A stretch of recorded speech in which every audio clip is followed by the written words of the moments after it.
Hi, welcome to the Wild Wild West podcast.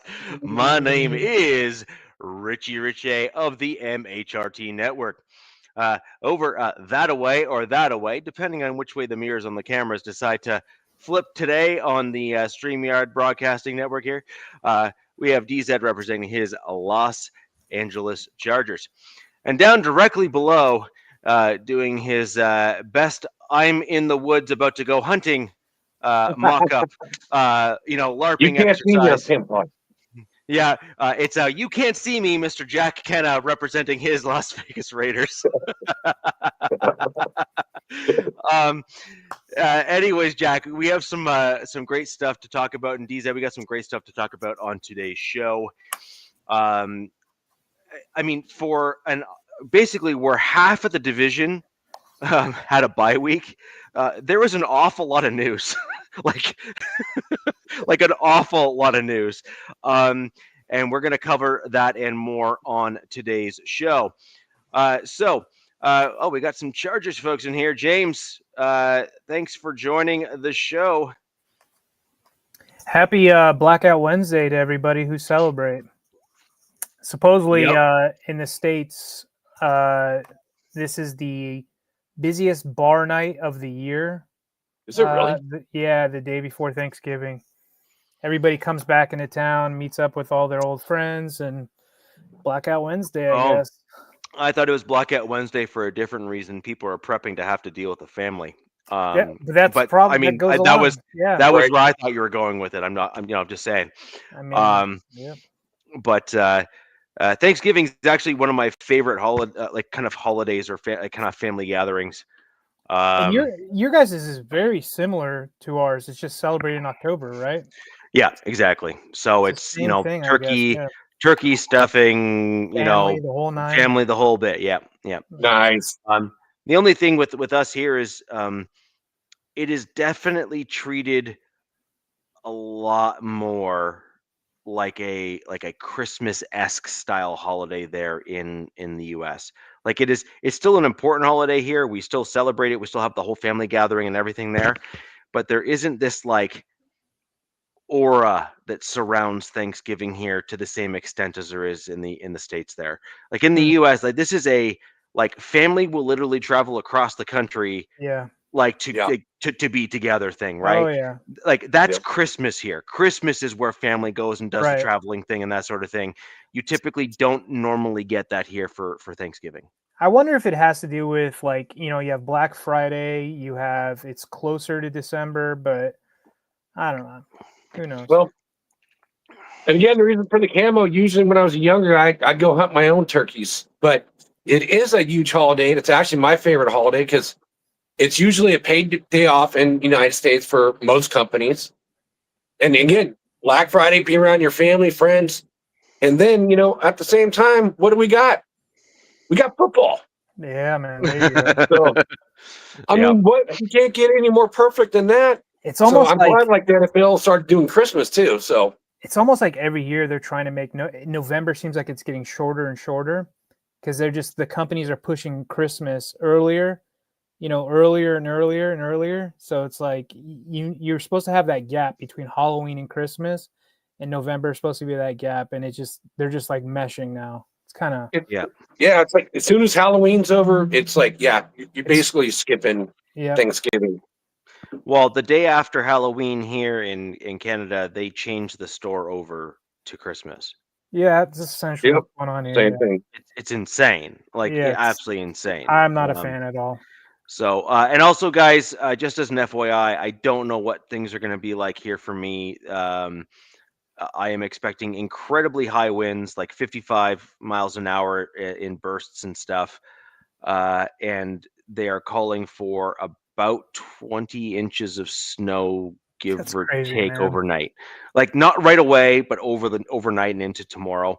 And then they're calling for another blast or something like that between Thursday and Friday. So I just don't know what's going to happen. I don't know if the power will go out here or something. So if I just kind of go gone, that's not all me right. Trying to disconnect. We know. The power. Yeah, I mean, it's not because I don't like you. It's just because the power went out. So do you have a generator, Richie? No. Nope. Okay. You got one of those wood burning stoves? No. Oh, okay. Fireplace? Yeah, I got 4 of them. Okay, there you go. I just want to make sure, we lose you, and with all that snow, you stay warm. Well, if you remember last year when last year, I lost power for like 7 days. Right. Like completely. Like remember I sent you guys the photos. I could talk about in the last podcast. The down trees and everything. It was like Armageddon. Like as a bomb went off. Like it literally looked like we were under attack. So, but yeah. So just to cover off some of the questions here. Any idea on AFC West? I mean, I think it kind of depends. The Chiefs have really done themselves a favor by beating the Colts. That was a real close game. There's a few kind of things in there that I know that got some fans riled up. But Chiefs fans are rightfully, riding high a little bit because that was a critical game for them. It was against a very good team. And so they have some reason for hope, right? They have some reason for hope. And then the question let's give them is hope and snatch it away. Like the last minute, they lose it and they now don't I'm make. starting to wonder: are the Colts stumbling a bit? Like they just haven't looked right these last few weeks. I think so. I think they're probably suffering from some fatigue and injuries and stuff like that are probably slowing them down. And then if I had to guess, the league has finally got enough tape on them now. Like they shocked the league coming out with the start that they had to the season, right? Sure, people thought the Colts were going to be good. They didn't think they were going to be like top, right? Yeah. And I think that there's some legit opportunity here where you're going to start seeing the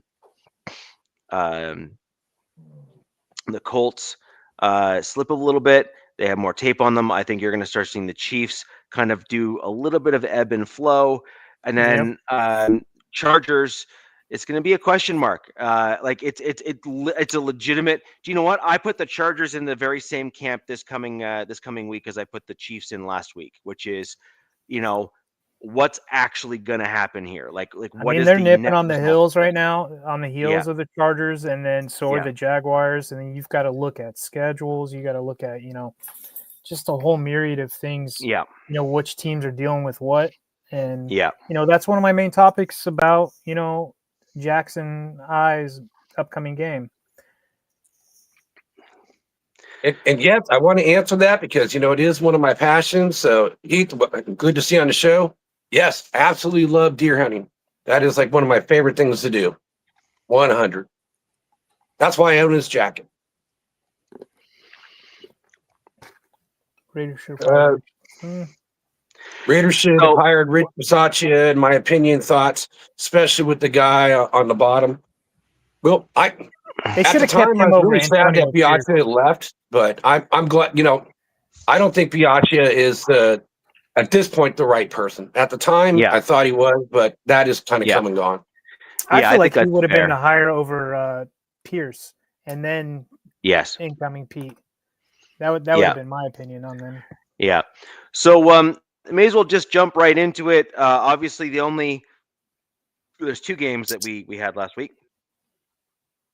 So Jack, how'd that go? You want to open up, pour some salt on the wounds, open that wound up? Yeah. Let's just rip off that Band-Aid and get it over with. Yeah, look, so we're gonna get it over and done with, out the way early, and then leave some room on the show to start getting into how do we refer to it? The outcome and the news that came after the game. How's that? Which is equally as epic as the game itself. Right. So let's even more epically than the game itself, for sure. So the Raiders, they played Cleveland, and it was an absolute debacle. I mean, I'm glad I couldn't watch it. I couldn't almost stomach, seeing the highlights of the game. But it was Raiders lost 24-10 to Cleveland. How do you lose 14 points to Cleveland? Well, let me just tell you how. And one of the biggest things, how bad the Raiders' offensive line was, they gave up 10 sacks. Oh 10 my God. in one game. I mean, And Miles Garrett is over there. I get that. Well, Miles Garrett had, again, I didn't not write down all stats, but he had 3 of the 10 sacks. And Pete Carroll said in his press conference is that they tried to limit him, but it was the other guys. Well, no, you didn't limit him. You gave up 3 sacks to him. So it's ole, we suck again. And this just shows you how bad the offensive line was, which is that in the game, Meredith gets hurt.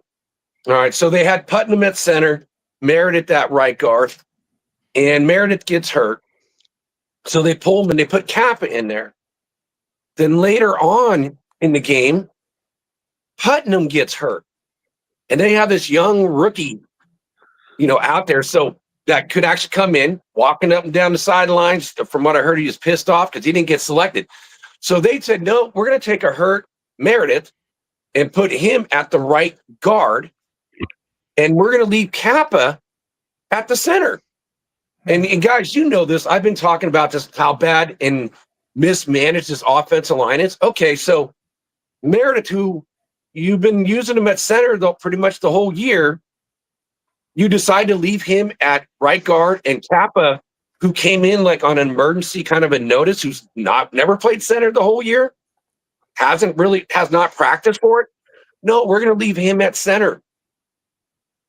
That just tells you what type of juvenile offensive line coach that the Raiders have. Yeah, this is like high school, I mean, it's so poor pissed plan out. It makes no sense. And I don't understand what this organization is doing.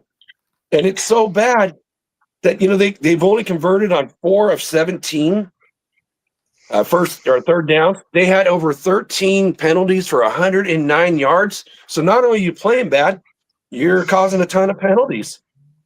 And I will gotta say, and there's some Raiders that are out there, Raider fans, the nation, that were, wanted to watch this game for Shador.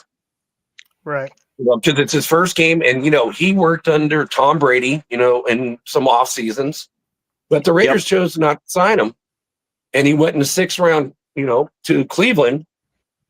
And he actually had a good game. He was 11 of 20, 209 yards, 1 TD, 1 interception, 1 sack at an 87.3 rating. So that's not a bad game for your very first game in the NFL. Again, I guess he got lucky playing against the Raiders. And again, the same thing is happening in the way of, Raiders can't get anything moving, on the ground. Genty, 17 for 50, 2.9 yards. His longest was 12. So that just tells you how bad that game is. But I will say one thing that was a positive in the game was Brock Bowers. So Brock Bowers, again, is setting another record. So let's see here. Oh, where'd you go, Brock? Okay, Brock Bowers. In the first 25 games of starting your career, he holds now the record for 157 receptions and 1,704 yards. He's the highest in both of those categories. So it seems like that kid, no matter what he does, he's always setting records. And you look at it, who in the heck has been his quarterbacks? No, If you would have got somebody like a Matthew Stafford, somebody who's decent and legit, then it's like those could have been so much higher. So it was a blowout. And you know what? It's like I'm almost glad they didn't win. I always wanted to win, but I'm glad they didn't, because that actually moved them up to draft pick number 5 and moved Cleveland behind them. So now we're jumping Cleveland. Cleveland could be a possibility of a team that may actually take a quarterback. So I'm just happy for that. I got to look at the draft order because I want to see like what teams need QBs like from 1 through 5. Because I know I think there's a lot of Raiders fans that are pretty high on Mendoza, right? Yes. I mean, that would be number one, but Yeah. I don't think he's going to be there. Okay. So, unless they keep losing, and again, I keep cheering for all the teams that have the crappy records to win a game. Right. And then, Yeah. and then you guys got to lose some games to help, that when there's a tiebreaker, it always goes your strength of schedule. So you guys aren't helping me out. I know that your guys are happy about that, but it'd be okay if you lose a couple too, to bring down that strength of schedule to help my team out. But with that being said, that was a beatdown and 10 sacks. Oh, and that was the last time that was done was 1999. Yeah. The last time they gave up 10 sacks, and it was against Kansas City, which I don't want to say that one again.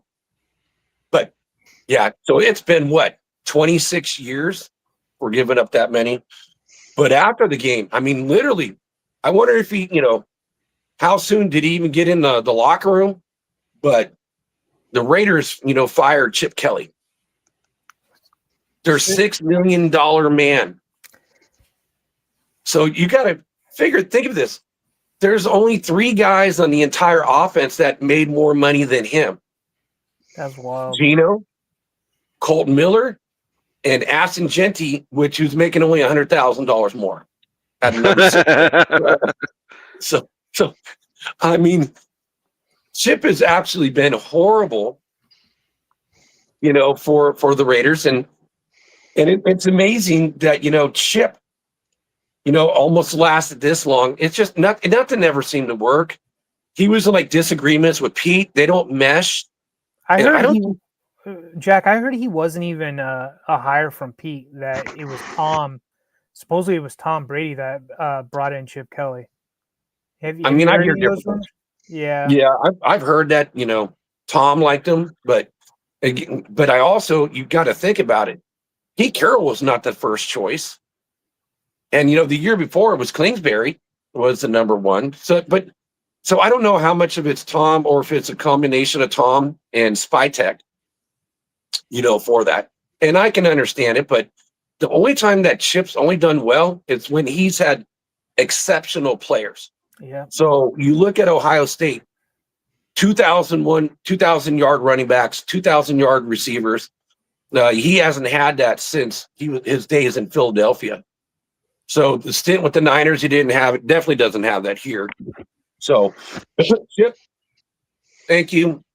You are nothing but a bag of chips, and the Raider Nation's not happy. His person that he brought over and follows him around is a guy who's assistant, Bob Bicknell. So he's also gone. So that gave the promotion to Greg Olson. He's the interim offensive coordinator. Hey, what's up, Ed? Happy Thanksgiving, man. That made my day. That literally made my day. Ed, my day at work today was, in a word, insane. From start to finish. That comment made my day. So thank you for that. That was hilarious. Thanks for doing the show. We're gonna get into some of my comments on Nav's show. I was hoping to see Nav pop in today. I'd love to have him jump on the pod if at all possible. That'd be great to have him speak his bit on your QB as well. But anyways, thank you for joining. Leave your questions in the chat, and happy Thanksgiving to all the fans that are joining us today. Obviously, as a Canadian, my Thanksgiving has come and gone. But the big day for those Americans that are joining the show is coming up tomorrow. And I'll save the Geno stuff for the end. So just in case if Nav pops on, because I haven't seen Nav doing an impromptu show in a while, and I watched the whole thing from beginning to end. He was fired up. So I hope he sees my text that I sent him and the text that you sent him.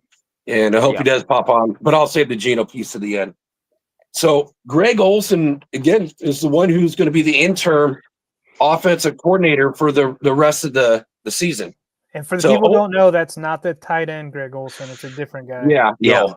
Yeah, not the tight end, Greg Olsen. This guy's been around for a long time. He's actually had his stint as the offensive coordinator for the Raiders back in 2013 and 2014, then gone. And then under John Gruden, well, John Gruden called the plays, but he was his offensive coordinator for advice from 2018 to 2021.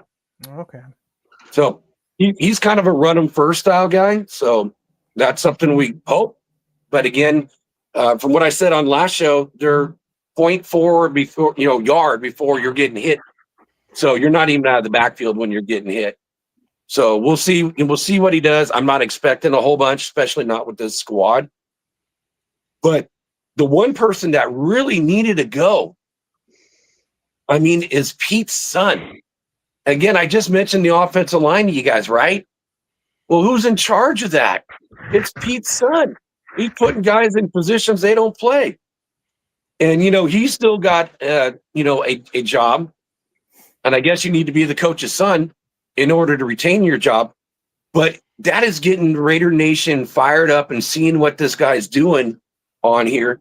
And even ex-Raider players are now starting to jump in. So, like Lincoln Kennedy, even though Lincoln works for the Raiders, he was kind of more, mild-tempered. But a guy that I like, and I know Richie likes this guy, I know Raider Nation likes this guy, is Richie Incognito. Back in the day, he was the Raiders left guard, just a nasty. He's like a JPJ style player. If anyone doesn't know who he is, That's who he's he just reminds got me that of. type of mentality. It was like a JPJ clone almost. Yep. Yeah. Or JPJ is a clone of him essentially. Yep. So this is what he had to say about Brennan Carroll, and you guys have been hearing me, and then everybody else. Yeah, you're right, Ed. I agree. I can do a better job than Brandon Carroll. I can put the guys at least in the right spot, where they should play, right? Versus where they shouldn't be playing. So this is what Incognito, when asked, like what's wrong, what's going on about Brandon Carroll. So I'm going to read this to you. Excuse me. He's got to go. Brandon Carroll hasn't developed this group at all. They have gotten worse every single week. Zero progression, zero improvement. The fundamentals just aren't there. Bad footwork, high pad level, slow hands, blown assignments everywhere. When an O-line looks this lost in week 11, that's 100% on coaching. And there's a part that drives me crazy. We've got 2 third-round rookies who haven't even sniffed the field because he can't get them ready to play. That's the job. Develop young linemen, coach them up, give them a chance to grow. Instead, this room is flat out regress. Nobody knows how to block, and the technique is awful.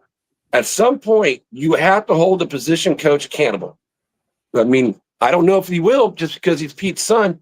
And Incognito was right on point, and I've been saying this the whole flipping year, and most of the nation has been saying the same thing.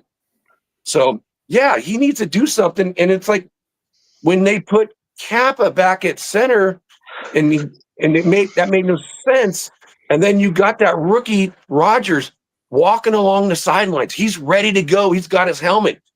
No, let's go. Let's put in, an injured Meredith back in there instead of giving this 3rd-round draft pick an opportunity to play. He was pissed. And I think the nation, feels for him and all the other rookies. So Pete needs to get his ship straight. And this is actually, I feel like it's causing a rift, not only between, what's happened with the coaches, but with Spytek, Brady, and you got to look at the front office. The front office has got amazing personnel in there.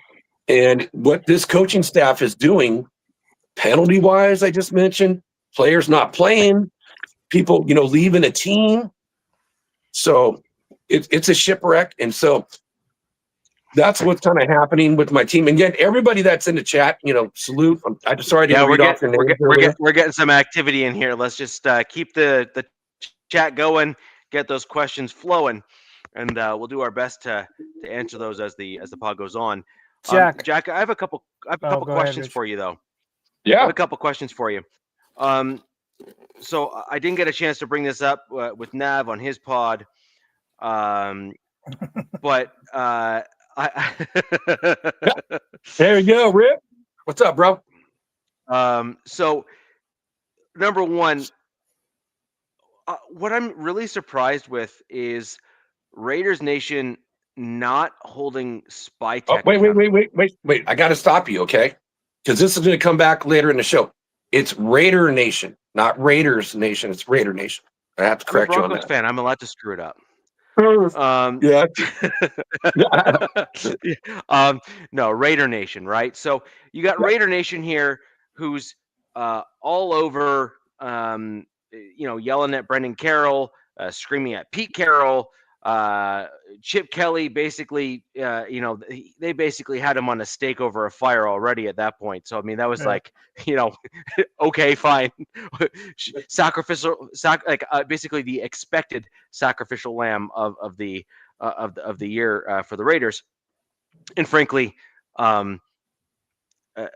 warranted. Like Chip legitimately was the weak link, so that was a well-deserved firing.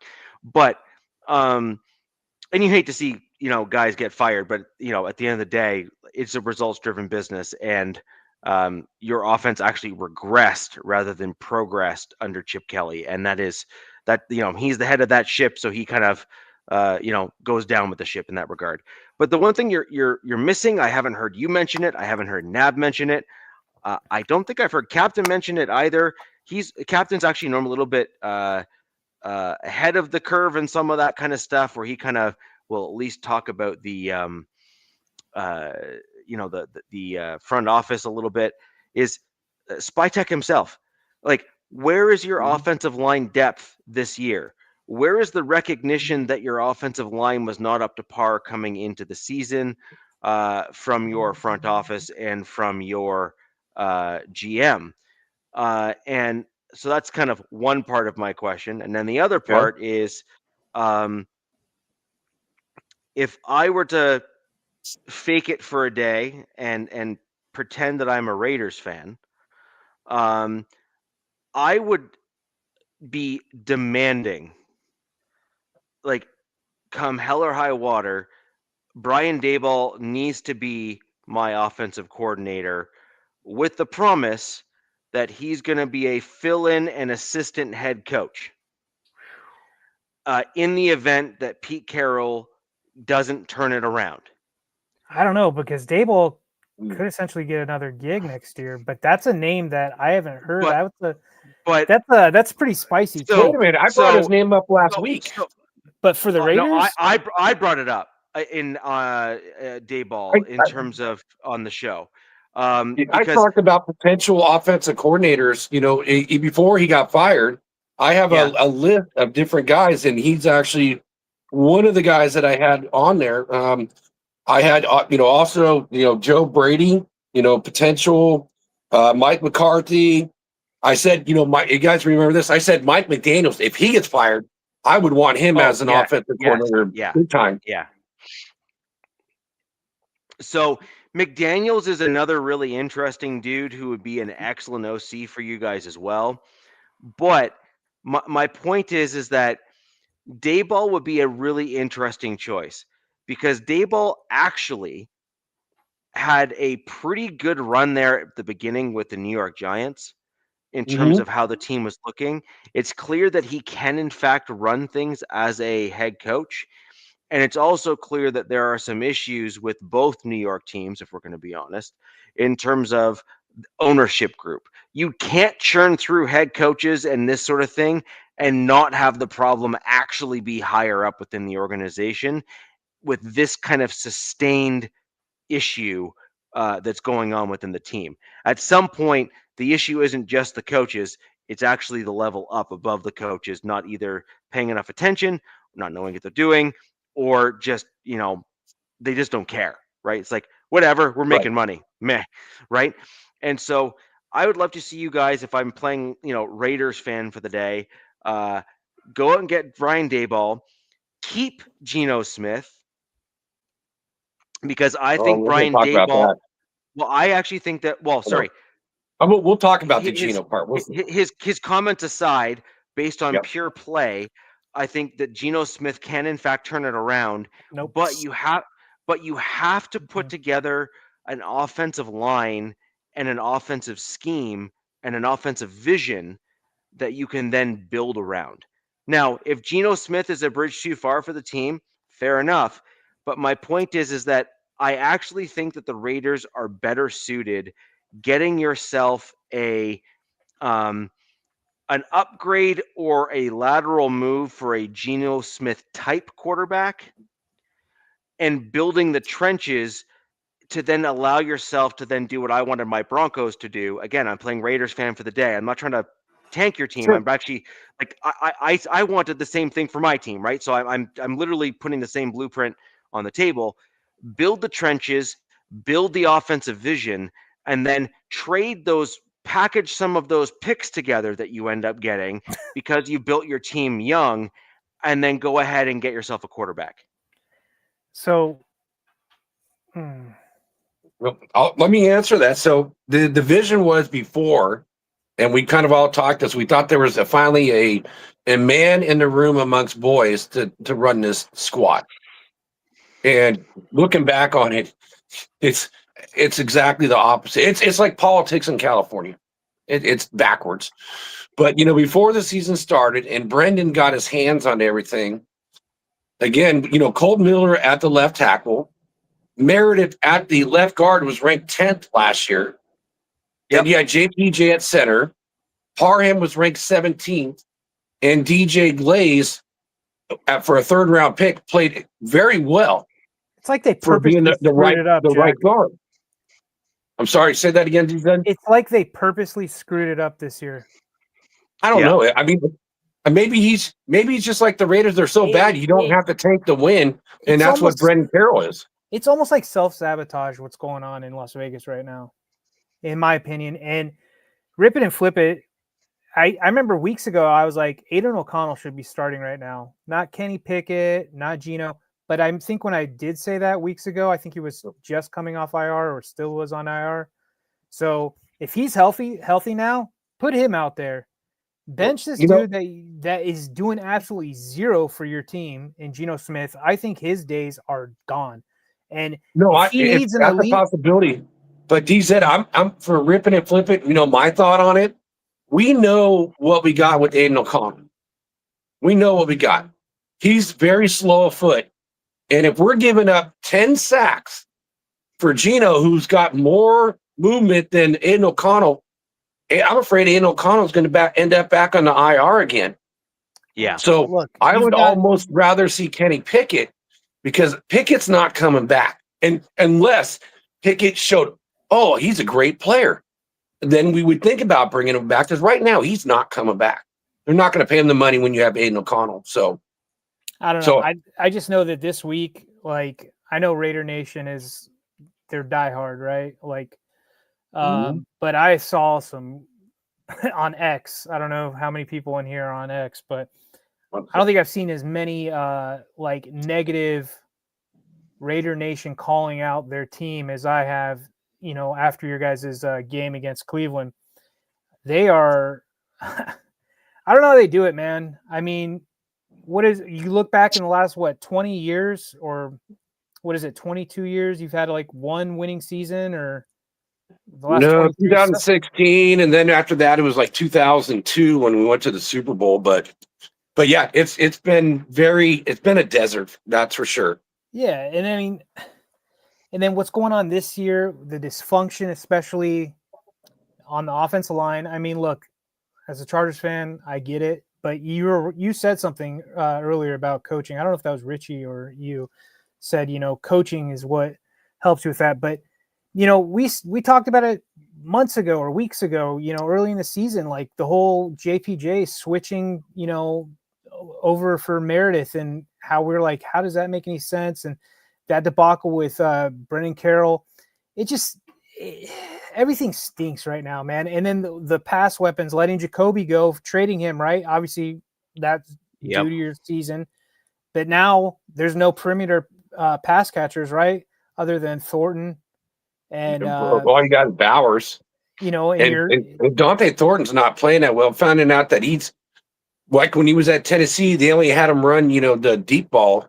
And so before, when he was at Oregon, he did more route running. But, again, you can just kind of see that his route running's not there now at this point. If you guys look, obviously you're going to keep Carroll, right? And going into next season, you would think, right? You're projected to have a lot of stuff going into next year. Top 5 pick, potentially a top 3 pick. Which could land you your potential franchise QB, $100+ million to spend, 10+ draft picks, and there's even rumors that this is a one and done year for Pete. I'm not buying that. I think he stays, but who knows? Who knows what happens? But that's up in the air. The future is bright, but you guys have had this before, and it's all fell apart. So I'm going to start to question Mark Davis. If I was a Raiders fan, I'm not questioning the coaches anymore. You got to start looking at ownership and going like, what the hell's going on, buddy? Like, what are you doing? I think the ownership needs to talk to Pete and say, you need to get your shit straightened out, because, you look at this, and how many times have I talked about Pete not playing? Again, Pete used to play right. Anybody, right? It didn't matter where you were, where you came from. You're on a team, you compete. And that was the motto. But we know about Pete, Jack. And that's the thing. He's not doing what Pete normally does. He's not playing rookies. Or is he handcuffed? Or is somebody, Spycheck and Brady, are they kind of like pulling the strings right now? It's the opposite. I think it's completely the opposite, and there's a dysfunction because these are Spycheck's guys, right? Howie Roseman's right-hand man came over. Richie's guy who's been, with his squad for like 20 years as, an assistant is coming over. So you got guys that know what they're doing, and they're drafting these players. But Pete absolutely refuses. So like with Rodgers, he won't play him. He was supposed to be the starter, against the Cowboys, but he had one bad practice and yanked him. Said, no, I'm not even going to make you dress. So I think that all falls again with Brennan Carroll, his son. And of course, fathers love their sons. And he, whatever he says, he probably just, hey, you're the O-line coach, you're the running back coach. And that's been the worst part about this entire offense the whole year. Believe me, I'm not pouring salt on the wound here, because if I was a Raiders fan, I'd be absolutely livid and pissed off what's going on with my organization right now. But in the last 20 years, you've only had one coach with a winning record. Do you know who that was? I was letting you see if you guys can guess. No, not Gruden. Oh, in the last 20 years? Yeah. It was before Gruden, right before Gruden. Oh, for the Raiders or your Chargers? Raiders. Oh. Jack Del Rio. Yeah. 25-23, barely, right? You've had 14 QBs in that time, 0 playoff wins. This is why I blame ownership. This is why I go ownership. And I'm not really trying to blame Pete, but, and all right, blame Pete for his son's hire, because your biggest weakness right now on the offensive side of the ball is that offensive line and the coaching on that. And what you were saying, how you have those rookies not ready to step in, that's a shame. And they're putting a banged up guy back out there. And then, 10 sacks, like that's bush. It's like, what do you have to do, and how bad did your starters have to be to get these young kids playing time when there's nothing to play for? And, and kind of what, Richie said, for, getting or drafting an offensive lineman. Well, how do you know? I mean, at the beginning of the season, you didn't seem that you're that far back with what we had in 2 third-round offensive linemen. But how do you know what you got unless they play? I mean, what if one of these 2 kids step up? So maybe you're not going to draft 2 offensive linemen. Maybe just draft 1 offensive lineman. You got to see what these young kids can do and let them get out there. And both of them had like 4,000 snaps in college. So they drafted them because they had a lot of snaps. They're durable. So I'll get shit for this because I'm a Chargers fan, but the Raiders is a storied franchise. It is. It's got one of the best fan bases in all of professional sports. And what's going on with your guys' team these last 2 decades is, I think, unacceptable in the league. Look, I don't have Super Bowls in my team, but they've won playoff games, they've done some good stuff, and they keep you going at least, and they get everybody excited, and they get primetime games and all that kind of stuff. But Raider Nation should be just. You guys can't take this. You guys, there's got to be something. And out of all the fan bases who have a voice, it's you guys. And you're going to get to the Geno thing, and I hopefully, rightfully, you should. And I think Raider Nation should have that guy, pack his shit and get the hell out of Vegas. But that's just me. But after what he did, yeah, I agree. Although I do still think that when you look at what he did last year, like before the Raiders, it's clear that he was able to perform with a bad offensive line, and do okay. I don't know if it's bad. Yeah, I think the Raiders are on pace for they're getting close to like their all-time record in giving up sacks. I think their record is like 73. Again, if I recall it right, and I think they're on pace for 68 right now. So that just says definitely one of the worst offensive lines that they're putting out there. And you guys did right by firing Chip, because your offense last year was better than your current offense this year. So yes, it was. Yep. So that's a sad thing. Yeah. Yeah, it was. Jack, you are right in that front that your offensive line is obviously the problem. You got the other piece that we're kind of missing here is you got a top tier running back that is deemed as a generational player, and combined with the offensive line not blocking and him not being coached up properly, he's really way underproduced of where someone of his caliber should be in the league.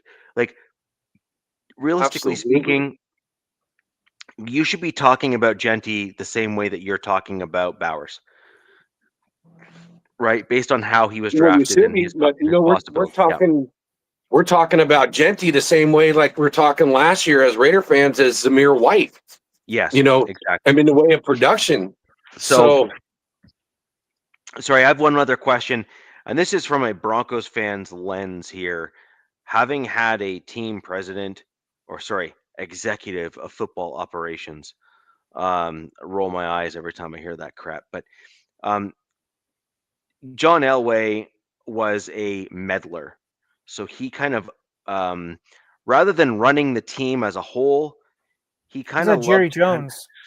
Yes, exactly. Like Jerry Jones. He loved to kind of reach further down the org chart and kind of, tinkered a little too much. You know what I mean? Did too much further down the org chart rather than focusing at the big picture. So I'm looking at Sandra Douglas Morgan, who is your team's president. Before we go all the way up the food chain to Mark Davis for sure, I have some questions about her as well as John Spytek as the GM combined.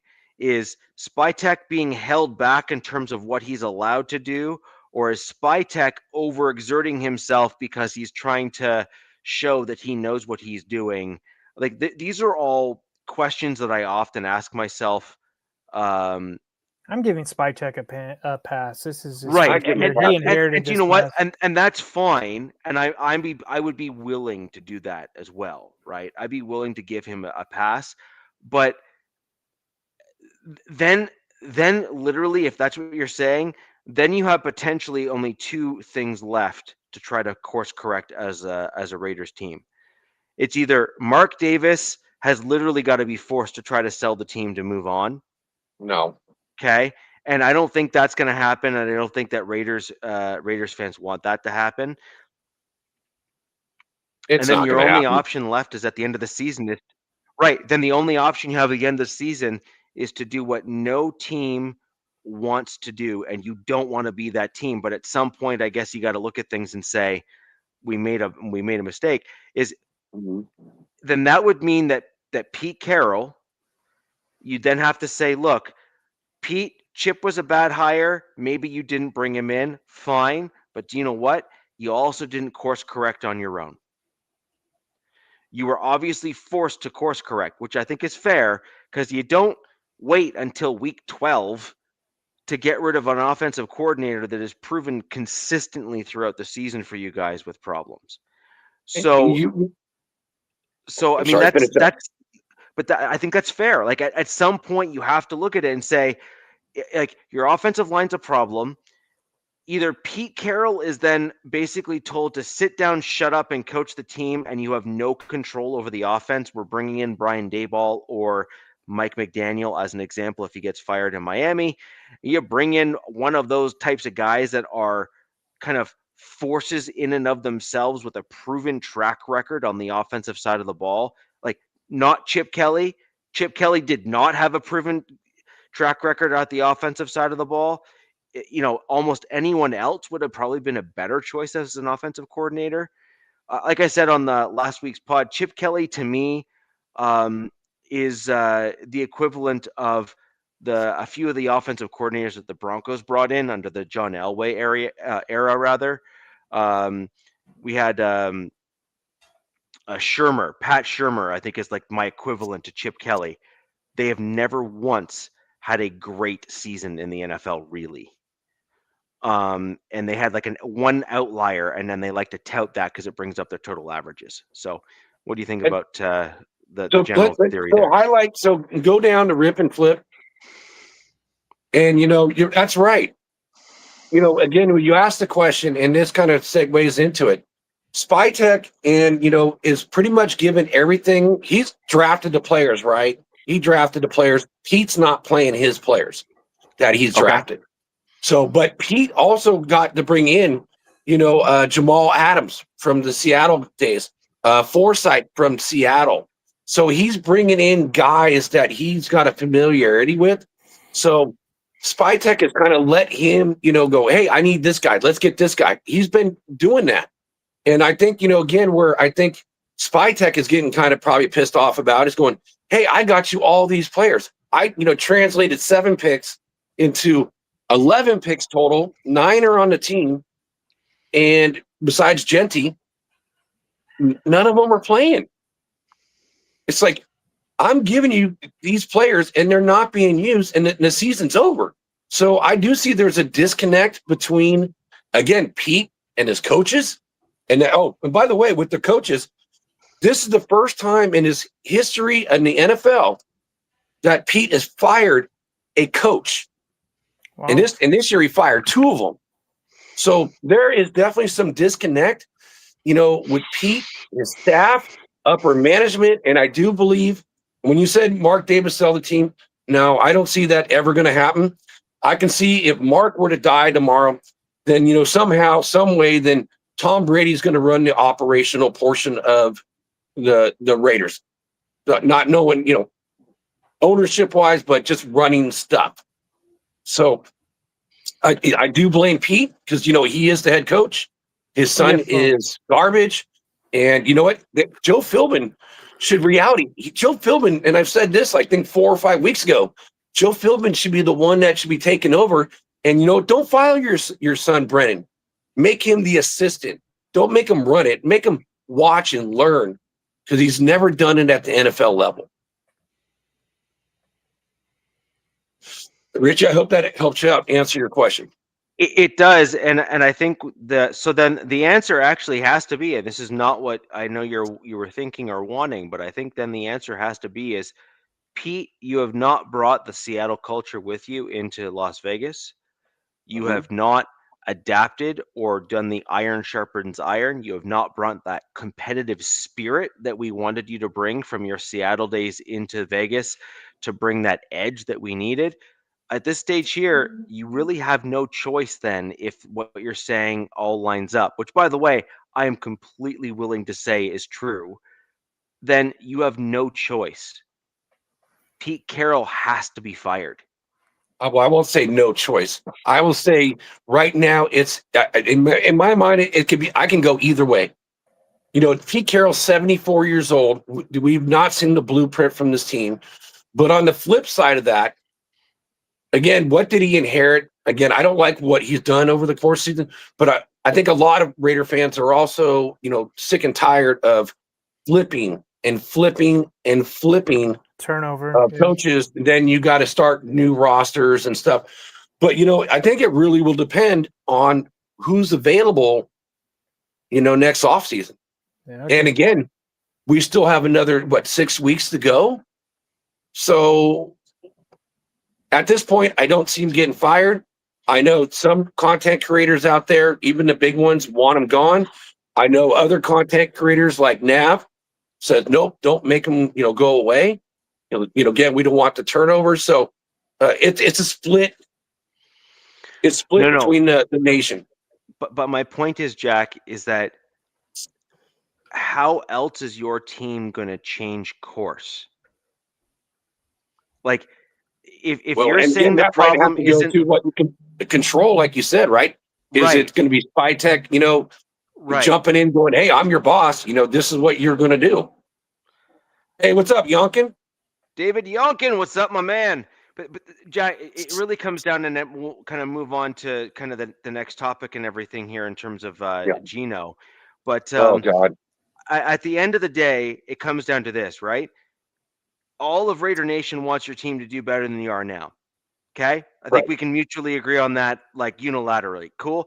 Actually, if I'm going to be honest, I want your team to do better than you are now, right? Because you want us to get a worse draft pick. Pardon me? No. I said you want us to get a worse draft pick, you know. So again, I mean, where you're at this season is a done deal, man. Right? Like you are where you're at this year. It is what it is. But I want the AFC West to field the best division in football on a consistent basis. I agree. And then I want my team to then beat out the best division in football to then come out on top as a result, right? That's what I want. And that's great. But the thing is that if I'm in your position, then the point is that regardless of where you're at this season, regardless of where your draft pick ends up this season, the question is then going to end up being, is that how are you then going to fix it so that you don't do this again? Because that's the question. That's the benchmark. And then the only solution that you have at this point, given what you have said and your responses to my questions, the only solution, and this is totally not ideal, because you then become the team that has the reputation of constantly firing coaches. But at some point, you're going to have to frame it as, we gave him ample opportunity to make proper changes, and the dude never did. Mm-hmm. He has no vision. He didn't bring a competitive attitude. He promised us he would. Get gone. And yeah, that's going to be the next guy to talk about. Get gone. And actually, the best option for Pete, if I'm going to be honest, the Raiders really should be presenting this to him as his two options, is, Pete, this season you sucked. You did not do what you were supposed to do. Your son may have actually been the only coach on the team that was worse than you, and that's saying something. Right. Okay. So here's your two options, Pete. Chip too. Yeah. Well, Chip's already gone, but again, you could argue that Chip was then a Pete Carroll, not guy, but he was at least the guy that Pete Carroll brought in as a result out of his options available. But anyways, the point here is this. You then go to Pete and say, Pete, here's your two options. Number one, you retire and we have a big celebration to thank you for your service to the team and blah, blah, blah, blah, and we send you off into the sunset. Or two, we come out publicly, say how much of a crappy job you did and that we never want you back in our team or our building, and we kick you to the curb. Take your pick. It's one of the two. Yeah, well, we're going to see. I don't want to go that far. Again, there's still 6 games left. Maybe he changes his ways. Who knows? It's so far on the side, I kind of lean more to getting rid of him, but I also want to see what's out there before I would say one or the other. But the one guy I will say, because Nab didn't pop in, this is what the nation has been talking about, and this is a big story too. Is after the game, Geno Smith running off the field flipping off a Raider fan. And, you know, and what's crazy is that Raider fan was on Nav's channel last night, and I know him in chats. Damn. So it's Hug D's. He gave Hug D's the finger. So it's like the nation, you're the coach, you're the quarterback of the team. You got did he have a sign? Chest. Huh? Did that guy, did he have a sign in that? I don't know. I don't know. I never asked him. So, you know, with AI, you can never trust anything, right? Online. Supposedly that guy, like they have like this picture of Gino flipping some dude off, and I don't know if it's fake or not, but there was like a guy with a sign, right? And who knows what it said on there. But then I'm seeing the picture of him flipping that guy off with that sign. So I wonder if, I don't know, hopefully Nav does pop in to ask that guy, because that'd be clear some stuff. I can ask him, because, you know, I'm in a private chat with, you know, Nav and some others, you know, on, you know, that go on Mitchell Rentz's show. And so Hug D's is also in that chat, so I can probably ask him and see what he said. But it was nothing mentioned like that on Nav's show. But if you are you're a quarterback, you're giving the bird to the nation, you know, the nation, you don't do that. It's like, that's the one thing you don't do. No one's above the shield. And so nobody is liking Gino right now. And, you know, and it's crazy. And Nav said this, and, you know, I've been, you know, watching all the stuff. No, you know, Raiders, you know, insider beat writers are asking the question, you know, until today, you know, hey, what's going on? Don't ask that question. Nobody asked that question. They don't want to lose their media access. Right. And so then one of the guys that, you know, and again, I'll say this for Nav, you know, which is pretty cool, is that, you know, there's a YouTube show, a guy who's another kind of beat writer for the Raiders. He gets to interview all the players, like in training camp and everything else, and JT the Brick. Nav sends him a, you know, $10 super, and he said, thanks for the super. And then he's all, just explain to me, if I was a 6-year-old, you know, what Gino flipping, you know, nation off, and he got banned. He got banned from the channel and never answered the question. I'm going to say JT the Brick is a douchebag. I've always thought he was. For years, he can't even talk about opposing teams without just bashing. He can never just be like level-headed going in. Yeah. Dude, the guy's a clown, man. Well, but, and you know, and another thing that's crazy about it is that, you know, again, you know, a lot of us Raider fans are like, you know, you know, the guy who got flipped off was a mod for JT, and he said, he's all, how do you take away my wrench? I don't want it anymore. So I mean, we're the nation is connected, and you know, this is today. Finally, he got asked, and first I got to say, this is from the team. And this is what the team posted, but you know, you actually have to look for it. It's not like when Chip Kelly got fired or their special teams coach got fired and they put out a thing going, you know, thank you for your time here. We wish you the best of luck, blah, blah, blah, blah. So this is what the Raiders, and whoever did this doesn't know what the hell they're talking about either. The Las Vegas Raiders have issued an apology for quarterback Geno Smith, obscure gesture to fans.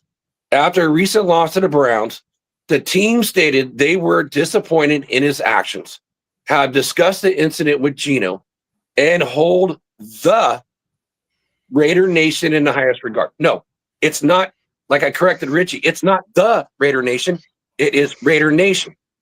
So the team also stated the incident is considered conduct detrimental to the team.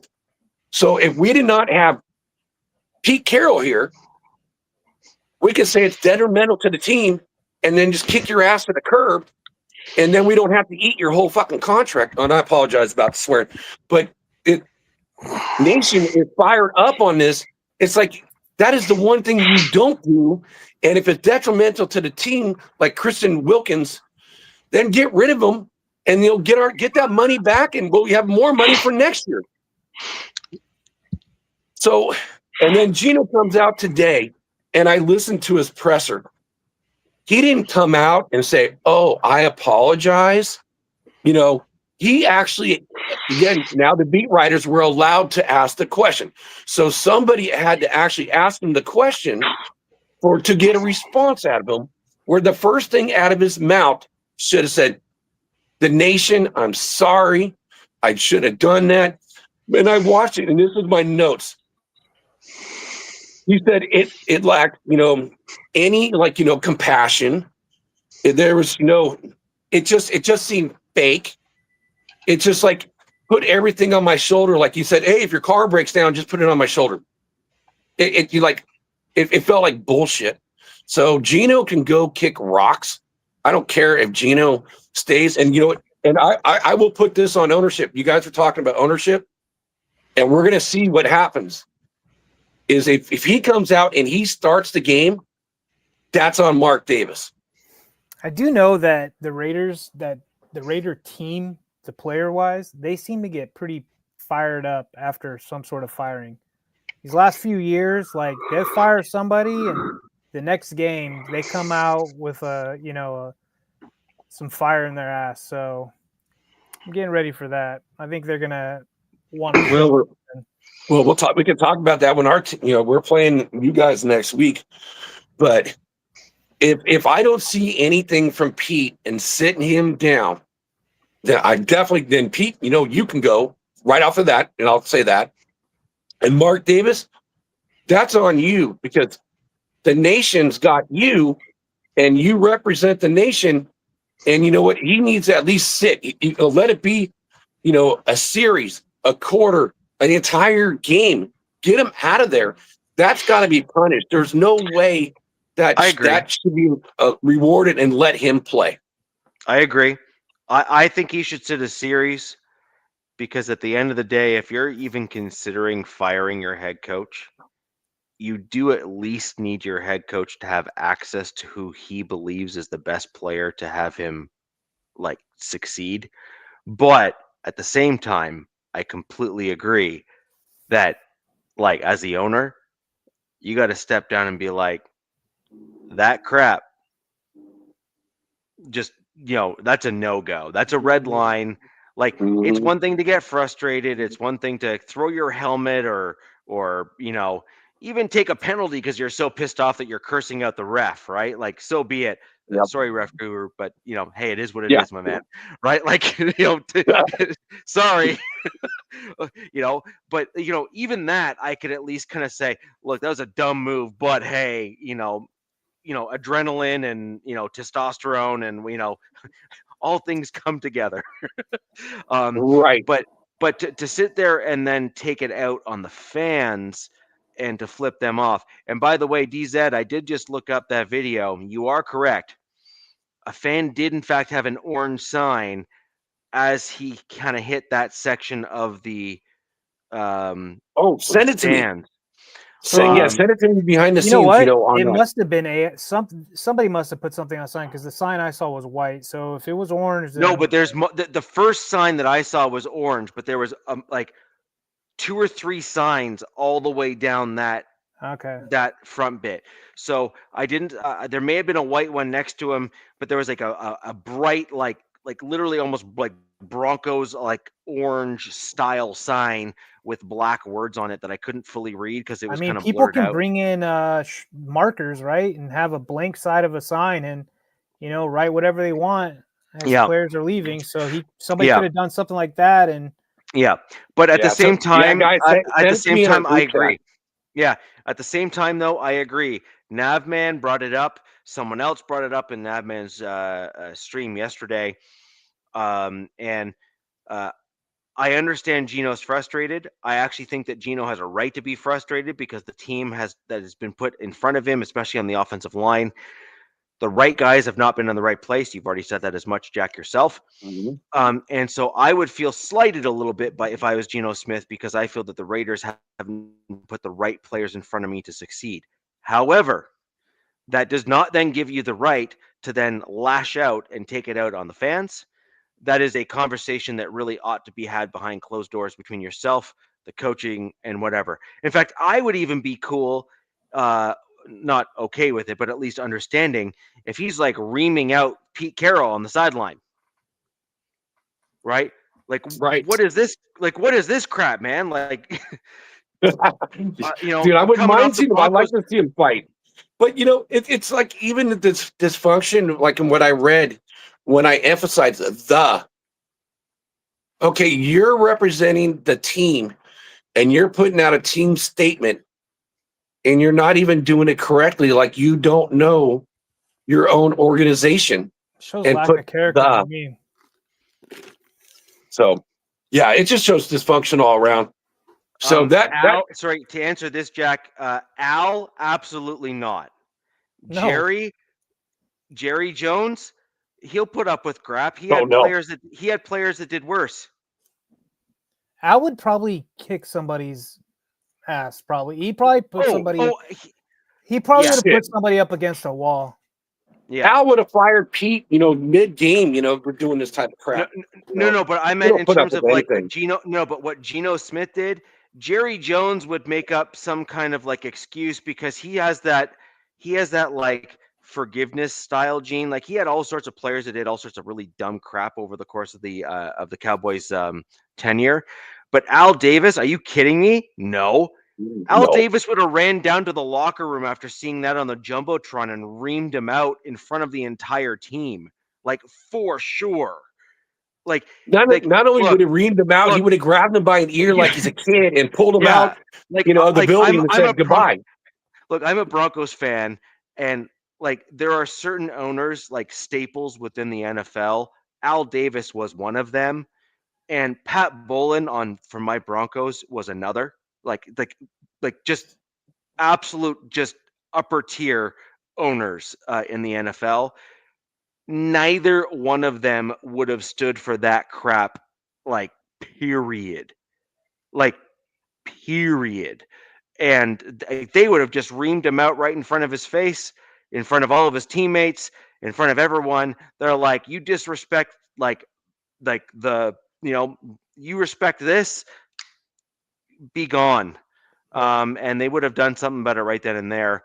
Although I do think that from a practical perspective, the owner would have then also given the head coach some grace, given the fact that there was the ebb and flow at the most important position on the field, at least the one that touches the ball the most. Anyways, right guys, there, right there. I'll leave it at that. Geno has zero rights. That's all. He didn't earn that C on his chest either. Yeah. I agree. We got guys that are captains on our team that I'm like, this is just BS locker room politics. Like they don't need to be a captain. Yeah. So, anyways, that's where we're at with the team. We already covered the Chiefs and Colts kind of briefly there. And rip it and flip it. I do agree that 100% shows a lack of character. It also shows very questionable judgment. So you would actually have to have some additional concerns with him when he's put himself in bad positions, perhaps in the off season as well. If he's put in a bad spot, is he going to be the guy that gets violent when he's cornered by somebody or something, or walk away? So someone who's going to be a little bit more reserved and a little bit more mentally strong would actually walk away, right? Whereas someone like that, who's willing to just let himself get flustered, you start to question whether or not they're going to do something stupid. So as we look ahead, let's start talking about the news over the course of the week. Yeah. Jack, you kind of rolled it in already. So obviously Chip Kelly is out for your team. You got Olsen stepping in at the offensive coordinator position. Traditionally, DZ, you were absolutely correct. The Raiders have had this interesting spark, actually. Yeah. Typically, when they make changes of this magnitude on their team, they have had that sort of success for a few years now, actually, where they've had that kind of like resurgence after a big change like this has taken place. It's been a common trend, no offense, but it's a common trend, common theme with the Raiders firing guys. So we have the history to go off of it, of how they respond to these kind of things. Yep. You are correct.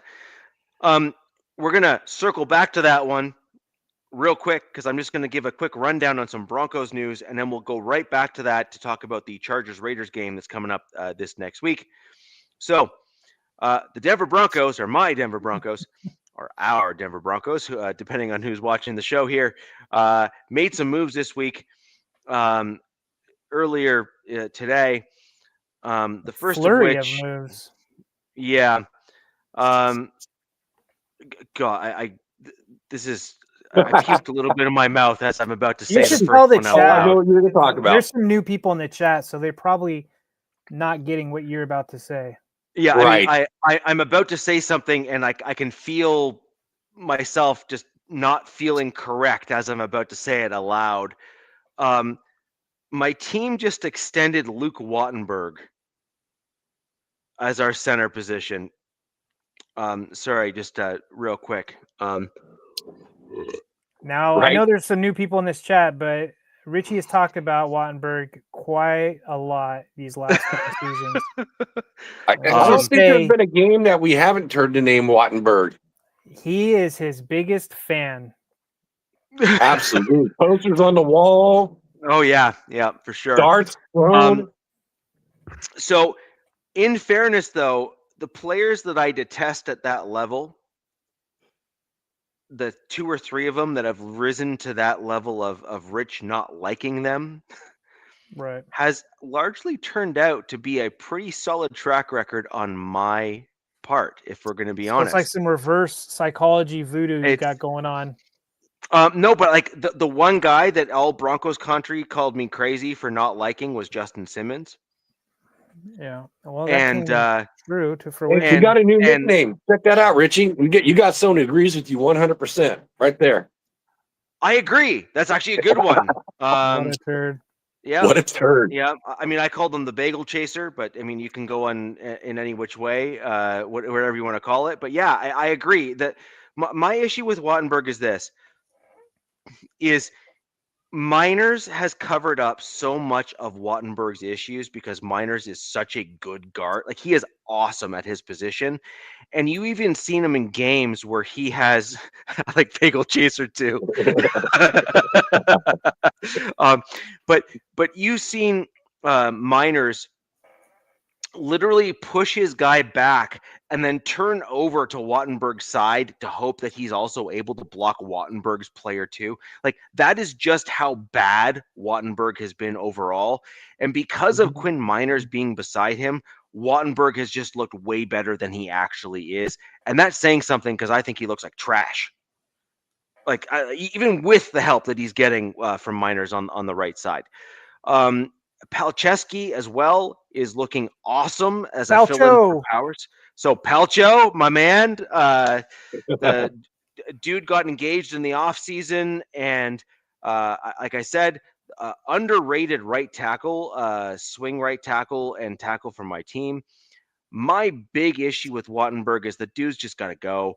I hate him as a player. Didn't want him here. Didn't want to re-sign him. And my team extended him for some stupid amount of money. They doubled down like by What was the 4. contract? It's like, I think it's a 12 mil a 4-year year. deal. For how many years? 4. There's I probably saw a- it, but I just wanted the chat to hear it because they don't know. Yeah, Or- I was or trying to maybe the forget Broncos that, fan. Jack. You know, there's certain things that I was just like trying to like will into fruition, including Alzheimer's on a single and sole issue. I'm You gonna know, stop shopping at Walmart. Damn it! so We're paying anyway, for these players. yeah. So anyway, Yeah. that's what my problem is. There is we've got big time issues in terms of him. I think that's going to come back to bite us.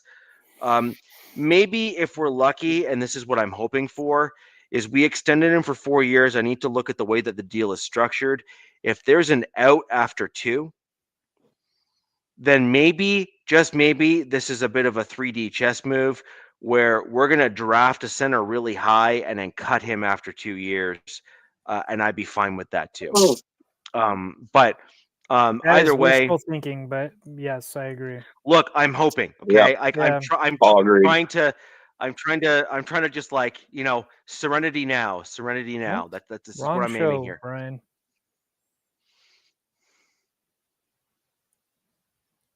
Yeah, we don't do that. Brought to you by. And look, I agree. So this is the thing with Wattenberg is that generally speaking in pass pro, he's okay. Like as in like when I say okay, he's in the upper tier, like upper half of the centers in the league. But in run blocking and some other certain types of plays, including mid to high tier defensive linemen that do stunts. So they'll come from, say, the outer shoulder of the guard. Crosby, by the way, did this about 3 or 4 times against Wattenberg and just made him look like an absolute clown. So he, like literally, doing like that this week. yeah. And so Yeah. Crosby came from the outer shoulder of the outside shoulder of the guard, so basically between the guard and the tackle, and then he did a spin move around the interior defensive lineman, came right up the middle and just made Wattenberg like an idiot. Like literally just like it was like Wattenberg just kind of like almost did just like a turnstile and say, my quarterback's right here. Vanna White Ole. style. As us Chargers fans like to say, he did a Bradley Bozeman He did. impression. Yeah. Yes, he did. He did. And so that was a big issue. So anyways, he got a $48 million extension, which is a 4-year deal. I was less than impressed. Now, we signed another player, and this one I liked. So we go from one extreme to the other. Malcolm Roach was signed to a 3-year contract extension worth up to $29.25 million. That's a good number, which means that there's escalators in there as well, so I then expect him to actually earn quite a bit less than that, likely. He is, so I think that's just a good deal for us. $14 million guaranteed. Even $14 million just for a single season is actually not bad for a really good run-stopping interior defensive lineman. I'm all about paying trenches now, man. Yeah, exactly, 100%. Trenches. Yeah. And so we locked him in. That's fantastic. Honestly, a great signing for my Denver Broncos to shore up a defense that is, even even buddy in the chat here that has been railing on my Broncos in Chris Stilkins here. He's like, the Broncos suck. They're never making a Super Bowl, but their defense is on fire though. So, it's pretty hard to kind of, it's pretty hard to deny that. And I agree. So we locked up Malcolm Roach. I really liked him when we brought him as a signing. He's a good run stuff guy. He's got a decent motor.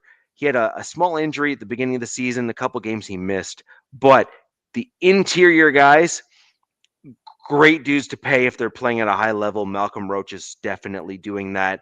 Yep. And we will see where that lands us. And Richie, is Roach a big body guy, or is he kind of like the other defensive tackles, or just quicker, lighter, leaner, or is he like the chunk? Big-ish. He is not the size that I want for my Broncos to bring in, say, as a draft pick. I want the dude that's like he's like he's 6'3", 290. So we don't know if that's like what he is smaller as a Bronco right now. Yeah, but he's like on average for a Bronco, essentially. Yeah, so he is a bigger guy, but a good run stop guy, which is fantastic. But what I really want for my Broncos is to bring in kind of that rushing speed young guy that's like 320, 330. And he's a UDFA guy, man. It's from 2020, so good for him. Yep. Wow. Yep. We got him for peanuts for the last 2 years, and we rewarded his high caliber play with a contract that is more than he has earned thus far. And so a younger dude, a gem, fit this. DZ, you kind of brought this up. The Broncos have found guys that just fit what they're doing. Yeah. And they run a certain thing up there. Yeah. Man. You've got to be they definitely run a certain thing. And you have to be of a certain body style. Like you look at their offensive line, you look at their D line, none of them are giants, none of them are big heavies. They all have this certain size to them, and it works. Same with the linebackers. Yeah. Well, I was talking primarily trenches, but yeah, it seems to No, work. I totally agree. I wonder, Richie, you have to look it up and bring it up on the next show. How many guys that are on your roster has started off as UDFAs? Yeah, that's Because it something seems we're like gonna have to find out. your roster gets filled with UDFAs and perform. Dondre Tillman, Jaquan McMillan. Who's the other one? Oh, UDFA. Uh, uh, the other guy, the running back. He's also UDFA. We have JK a or no. Bidet? No, Bidet wasn't. It's the young guy. I'll look it up, but um, there is a number of UDFAs on the Broncos roster, like a number, like not just like one or two, and I don't just mean, hey, there's a couple depth guys. I mean like actual starters right now, like Jaquan McMillan right now as a slot cornerback for my team Yeah. is, if he's not retained by the Broncos, which he likely won't be able to be because of his He's gonna price get tag, paid a lot. he gonna get paid. Yeah, come to the Raiders, get paid. Just obviously a topic for another show. I want us to tender him as a second round pick. And let's be honest, at the level Is he's he a playing at right restricted now, free agent? he's a Is he restricted restricted? free agent. But like, okay, you have a starting caliber slot corner right now who's ranked in like the top 4 or 3 in his position. You guys probably get comp though if you let him go, and then you'll And- have Jide Barron fill a spot though. Mhm. So there's some front office kind of shenanigans that has to get worked out. Yeah, but that's what I'm saying though, right? Which is that dude is gonna get paid by any team he goes to. And so if Right. you're another team, is he not worth a second round pick? He's better than any second rounder you're gonna pick up in the draft. Right? GMs do love those picks though, but True. yeah. Oh yeah. So, anyways, is what it is. That is a legitimate guy. Like honestly, a legitimate guy for my team. He is a UDFA. Jack, you brought UDFAs up. He is the next iteration, if you will, of a Chris Harris Jr., who we had in the no-fly zone in my Denver Broncos. He's another UDFA. Chris Harris Jr., another guy. Just to throw his name out there, who again was a former Jayhawk, and in addition to that, was a lockdown cornerback at the slot position for a solid 2 to 3 years. Like his stats were unreal, and McMillan is starting to pull off some similar things to Chris Harris Jr. So, anyways, moving onwards and upwards, and we're going to talk about the upcoming games here. And sorry, DZ, I did not see any news for your Chargers this week. Was there anything that you wanted to bring up? Yeah, there's some there was some news. I didn't catch we had a head coach, both coordinator pressers, but I just caught snippets of it. I didn't actually get to, I was driving, so I couldn't, obviously driving in holiday traffic and trying to listen to things doesn't make any sense. But I want to give a shout out. There's been some Hall of Fame semifinalists. Rodney Harrison, who started out as a San Diego Charger and then finished his career as a New England Patriot. Phillip Rivers and Drew Brees all started out as San Diego Chargers and are all semifinalists for the Hall of Fame. I don't see Rivers getting in this go around, but I do see Brees getting in, and I do see probably Rodney Harrison just due to what he did in the league. And then I think it's hilarious. A lot of Saints fans are like, Chargers fans can't claim Drew Brees. Drew Brees started his career as a Charger. He had a passer rating 84.9 with 12,348 yards and 80 touchdowns in 59 games. So I think we can claim him. I think we can share him. How about that? I think both teams can honor him. So I thought that was pretty cool. I'm a big Philip. Yes, we can. Yes, we hope. I love Drew Love it. Brees. I thought he was fantastic, and the team obviously took a gamble due to his elbow and went with Philip Rivers. And to this day, Philip Rivers is my favorite quarterback of all time, probably just due to the fact that I was with him from day one, as I was with Drew Brees and Justin Herbert. But he was just, he wore his heart on his sleeve, and just never got there for him. And people say what they want about him, but I think he was a great guy and a great football player. And I don't think he'll get in this round, but we'll see about the future. And then another shout out I want to give Khalil Mack. He's also nominated for the Art Rooney Sportsmanship Award, and that award is each team picks a player at the beginning of the season they want their team to represent, and I can't think of a better player on the top of my head that doesn't play the game with the utmost integrity and respect for the game as Khalil Mack does. He was a Raider, he was a Bear.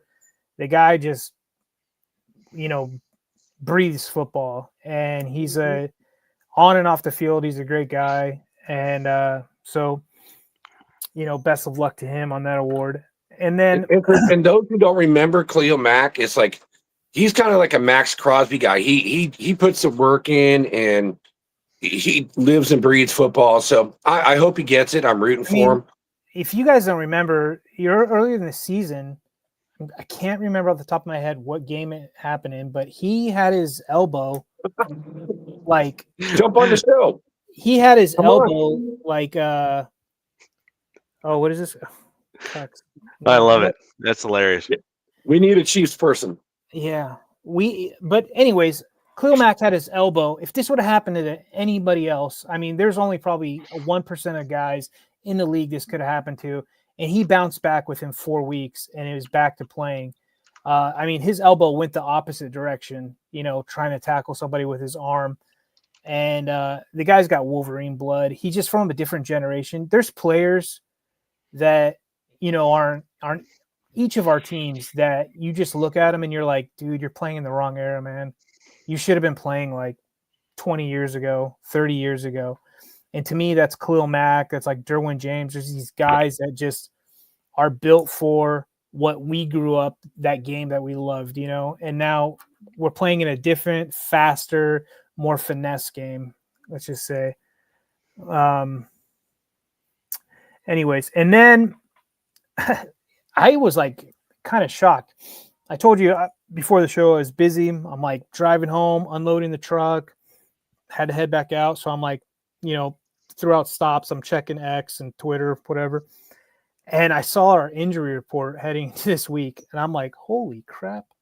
It was 3 guys, and 2 of them, both their windows got open for the 21-day coming off IR. And that's Omarion Hampton, the running back, and Otito Ogbonnia. Well, no, Otito Ogbonnia, I don't think his window was open, but he is practicing. And then another guy, our receiver, Trey Harris, had a jaw injury. I'm like, I don't know where that came from. Did he get, was it a rough bye week for him? He went to the bar. Yeah, something. But the Omarion Hampton, this was a Commanders game. He went out for a swing pass, turned around, was waiting for the ball, and a Commanders, I don't know if it was a linebacker or a DB, clipped him right on that ankle, that inside ankle. And, these guys wear these low top, whatever, cleats or something, whatever. And it looked painful. So he went out of the game, and we're like, oh, it's probably a sprain. Well, come to find out, fast forward all these weeks later, it was indeed an actual fracture. So he did fracture his ankle. But then again, from what I'm hearing and from what I'm understanding is that is actually probably the best case scenario opposed to a soft tissue injury for him. So if he just needed that bone to heal up, and they just like, all right, man, like keep you in a boot for weeks or on end, and then we'll ramp you up. So I don't know if he's playing against the Raiders this week, and if he does, I'd probably think he'd be on a snap count against the Raiders. But this team desperately needs the run game back, because they got to combat from defensive linemen teeing off and humping Herbert up and down the field. But yeah, like a dog on a leg, right? Pretty much, man. It was pretty bad. I hope this team, like, obviously during the bye week there wasn't much news. You saw some of the players like wherever they went on vacation, or they went on little mini vacations, just like I did. I think I needed one after that last game. But you would hope that these guys take some pride after getting embarrassed like they did in Jacksonville. So there was a lot of self-reflecting going on. I heard that from Jim. I heard that from the OC, Greg, who I'm not a fan of, and I think he should go the route that Chip Kelly did and get his ass out of LA, but that's here nor there right now. And so we'll see. But as of news, that's about all the news there is.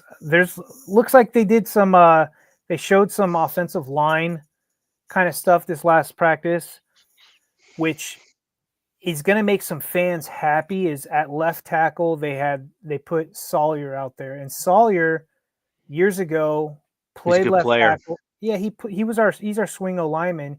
He played left tackle when Slater got hurt with I think it was a pec, kind of similar, or a bicep, one of the two, a few years ago, and he did decent at left tackle. And to be honest with you guys, he can't be any worse than Turnstile, Deculus, or Penning's debut. I mean, Penning's debut against the Jags was just like, it was like a horror. It's like one of those B-rated horror movies. You're just like, oh my God, this is horror. This is bad. So it was Sawyer, who a lot of fans would like, Zion, Bozeman, and then Becton, whatever. They're just getting their money's worth at this point. And then Pipkins, who going against Max, he's probably the only guy that we have to go against Max that can kind of deal with one-on-ones if he's healthy. If we put Hart out there, Hart kind of needs, help with chipping and such. So we'll see. There's still a couple more practice to get into before the game against the Raiders. Hey, DZ, again, I saw Hampton coming back, and I'm like, oh no, dude, I don't want to see Hampton. That guy's a beast. So do you think he's actually going to get some burn, or he's just going to be on the kind of the Ross this week, so getting back into game shape? And a guy in my private chat, in my Chargers chat, actually ran into him at the airport in Raleigh. So he went back for the UNC game, and Hampton this is the second time. There was another fan that I don't follow that said he saw Hampton out and about in public and was like, hey, dude, we miss you. And he's like, dude, I'll be back. I'm, ready to rock. And then the guy in my chat said the same thing. And Hampton's like, I'm ready to go after the bye. So he thinks he's ready to go. But the way our team has done it with players, it's this abundance of caution. That's kind of their approach with these guys. And there's only one player that they rushed back, and that was Penning, because they need. I mean, not Penning. God, Joe Alt. I should never mix the two up. Joe Alt. Just Joe Alt. One of them is done for the year. One of them is good. One of them is not. Right. And right.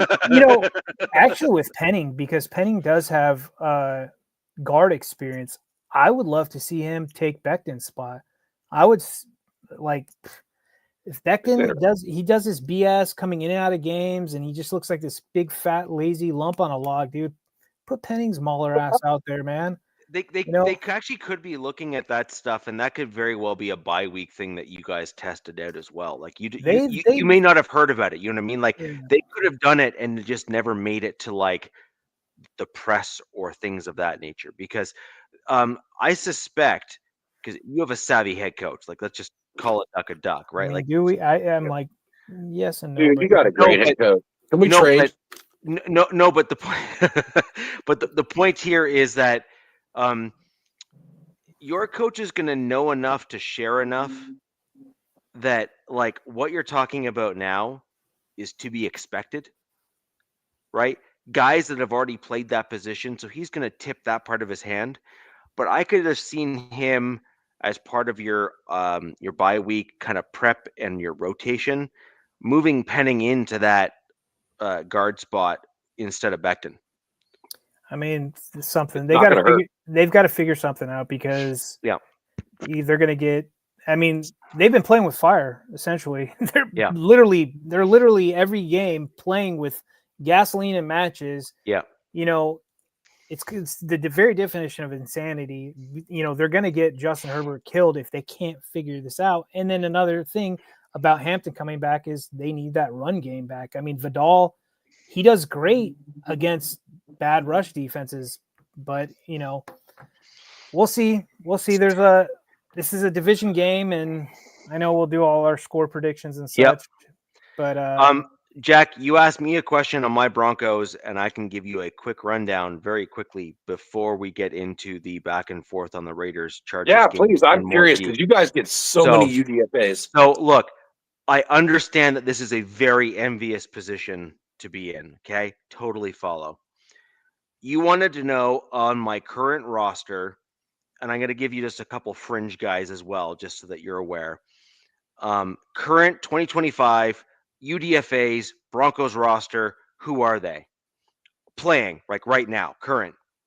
Number 1, Jaleel McLaughlin, UDFA running back. He's the speed guy that was benched for a lot of the games and is now back playing as a result of KJ being out. JK. Okay. Or sorry, JK. Sorry, JK being out. Jaleel McLaughlin is that speed guy. He's kind of limited in what he can do. He's not great in pass pro, but he's really good at that kind of like quick one cut style run, which is kind of desirable, but he's a little bit narrowed in some of the other things that he can do. He can pass catch as well, but his real thing is those like quick one cuts and that speed type running. And he is tough. He's tough as nails. So, I mean, no complaints. He's also a Sean Payton guy, which is why he's still on the roster. Number 2, Jaquan McMillan. Just talked about him earlier. Like he was like, let's put it this way. We drafted Jahdae Barron to replace Jaquan McMillan. Jaquan McMillan played so well in preseason and so well in all of training camp that they could not cut him. It was not in our interest to cut him because he was playing better than the rookie. And he's now basically on track to get paid big time in the offseason. And to add on to that, McMillan last game had 2 sacks and 1 INT. Yes. You know, so, you know, a real slouch on the team. I mean, come on, man, pick it up. Right. Yes. Put your work in, kid. Yeah, come on. Nate Adkins, my favorite tight end on the roster, actually. He reminds me a lot of the other tight ends that I've been a big fan of over the course of the show. He's that fullback, pass catching kind of completely. He's a complete tight end. He's not just like the one trick pass catch tight end kind of one trick pony. He's got all of those elements: pass pro, fullback. He's got it all. He's my favorite tight end on the roster. Fits very well into a Sean Payton system, who likes to put tight ends in the same positions on the offensive line, but then have them run different plays from that position on the field. Another one, Alex Pelcho, UDFA, starting guard right now for my Denver Broncos. And frankly, I think that might be his position moving forward on my Denver Broncos. He is that good. So again, as a UDFA, he is a right tackle, starting caliber, right tackle. Remember, he filled in at right tackle for McGlinchey for half of last year. And so that's that. We got Frank Crum. He's the dude that looks like a Viking. He's got like bleach blonde hair that's kind of curly that you saw come on field a few times. You see him on the sideline. The guy just looks like just a mammoth human being. Like you'd walk up to him. He just kind of like crush your head. He's he is as big as he looks. He's like He looks 6'7". like he should have been like in an '80s action movie or something. Yeah, exactly. He's the Russian villain, right? Like the dude that the guy big goes up bomb. against. Yeah, he's like, "Urgh." That he's that guy. He is the project swing tackle for the team, and potentially even a guy that they are seemingly grooming to try to take over for McGlinchey. And he is rotated in and out of the lineup now, coming in fits and spurts, playing that right tackle and left tackle spot for my Denver Broncos. He is insanely athletic and a just enormous human being, just like insanely large and very, very strong. He's the dude that's got the run blocking, but not the pass pro. And so that's the right type of lineman that I like on my roster. He's the guy that you want to coach up in order to get those things. Then we're going to go through these next few pretty quickly. Adam Prentice, fullback. We all know my feelings on him. He's the guy I wanted from the beginning. Little Jordan Humphrey, back on the roster. We signed him last week. We got PJ Locke, another guy, which you're familiar. Alex Singleton, goes without saying, my feelings on Singleton. And then just a couple other honorable mentions here. And he should be playing this week, right? He's going to be playing this week. That's right. And then we got Corinne Reed, the linebacker. You remember how I was talking about the inside linebacker spot in the offseason? We had two dudes. Corinne Reed did, in fact, make the final roster, by the way. He is hurt, although I think he will be back at some point this season. And then Johnny Walker Jr. is an outside linebacker who is looking an awful lot like he's going to be another Jonathan Cooper. Wow, that's 10 UDFAs. That's crazy. That's pretty wild. You got to look it up after the show. What is the most UDFAs on a single team in the NFL that's on the roster? It's like that's got to be number one. This seems abnormal, kind of. So right. Jaleel, Jaquan, Nate, Alex, Frank, Adam, Lil Jordan, PJ, and Alex. Those are all majority starters on the Broncos. Right. Like contributors on that 53, yeah. Yeah, like majority starters. It's a wild. That is wild. That's why I had to ask that question, because it seems like from being on this show, every time Richie's talking about a UDFA, and I'm like, it got me thinking. It's like, dude, this is a UDFA. That's a UDFA. This guy's a UDFA. And wow. And not to rub salt in the wound in terms of value that my team has been able to acquire, but Jonathan Cooper was a 7th round pick. All right, we're not talking about that. So, anyways, that's that. So, with regards to your teams there, it's obviously a divisional game. Jack, we've heard DZ talk about his Chargers. Like your take on your Raiders here. I just have to quickly step out just for 1 minute, and I'll be right back. Curious as to your thoughts, and then we will give our score predictions for the division rival game, Chargers versus Raiders. And for those Kansas City fans in the chat, Iron, Zigzag, a few others, we will be delving in very briefly as a quick skim over of the KC game after we hear from DZ and Jack in their score predictions. Yeah, I will say this. You posted a comment. How do you feel about the Chiefs anyway? You all get nervous yet? And sorry, I'm losing my voice. We also play one more time.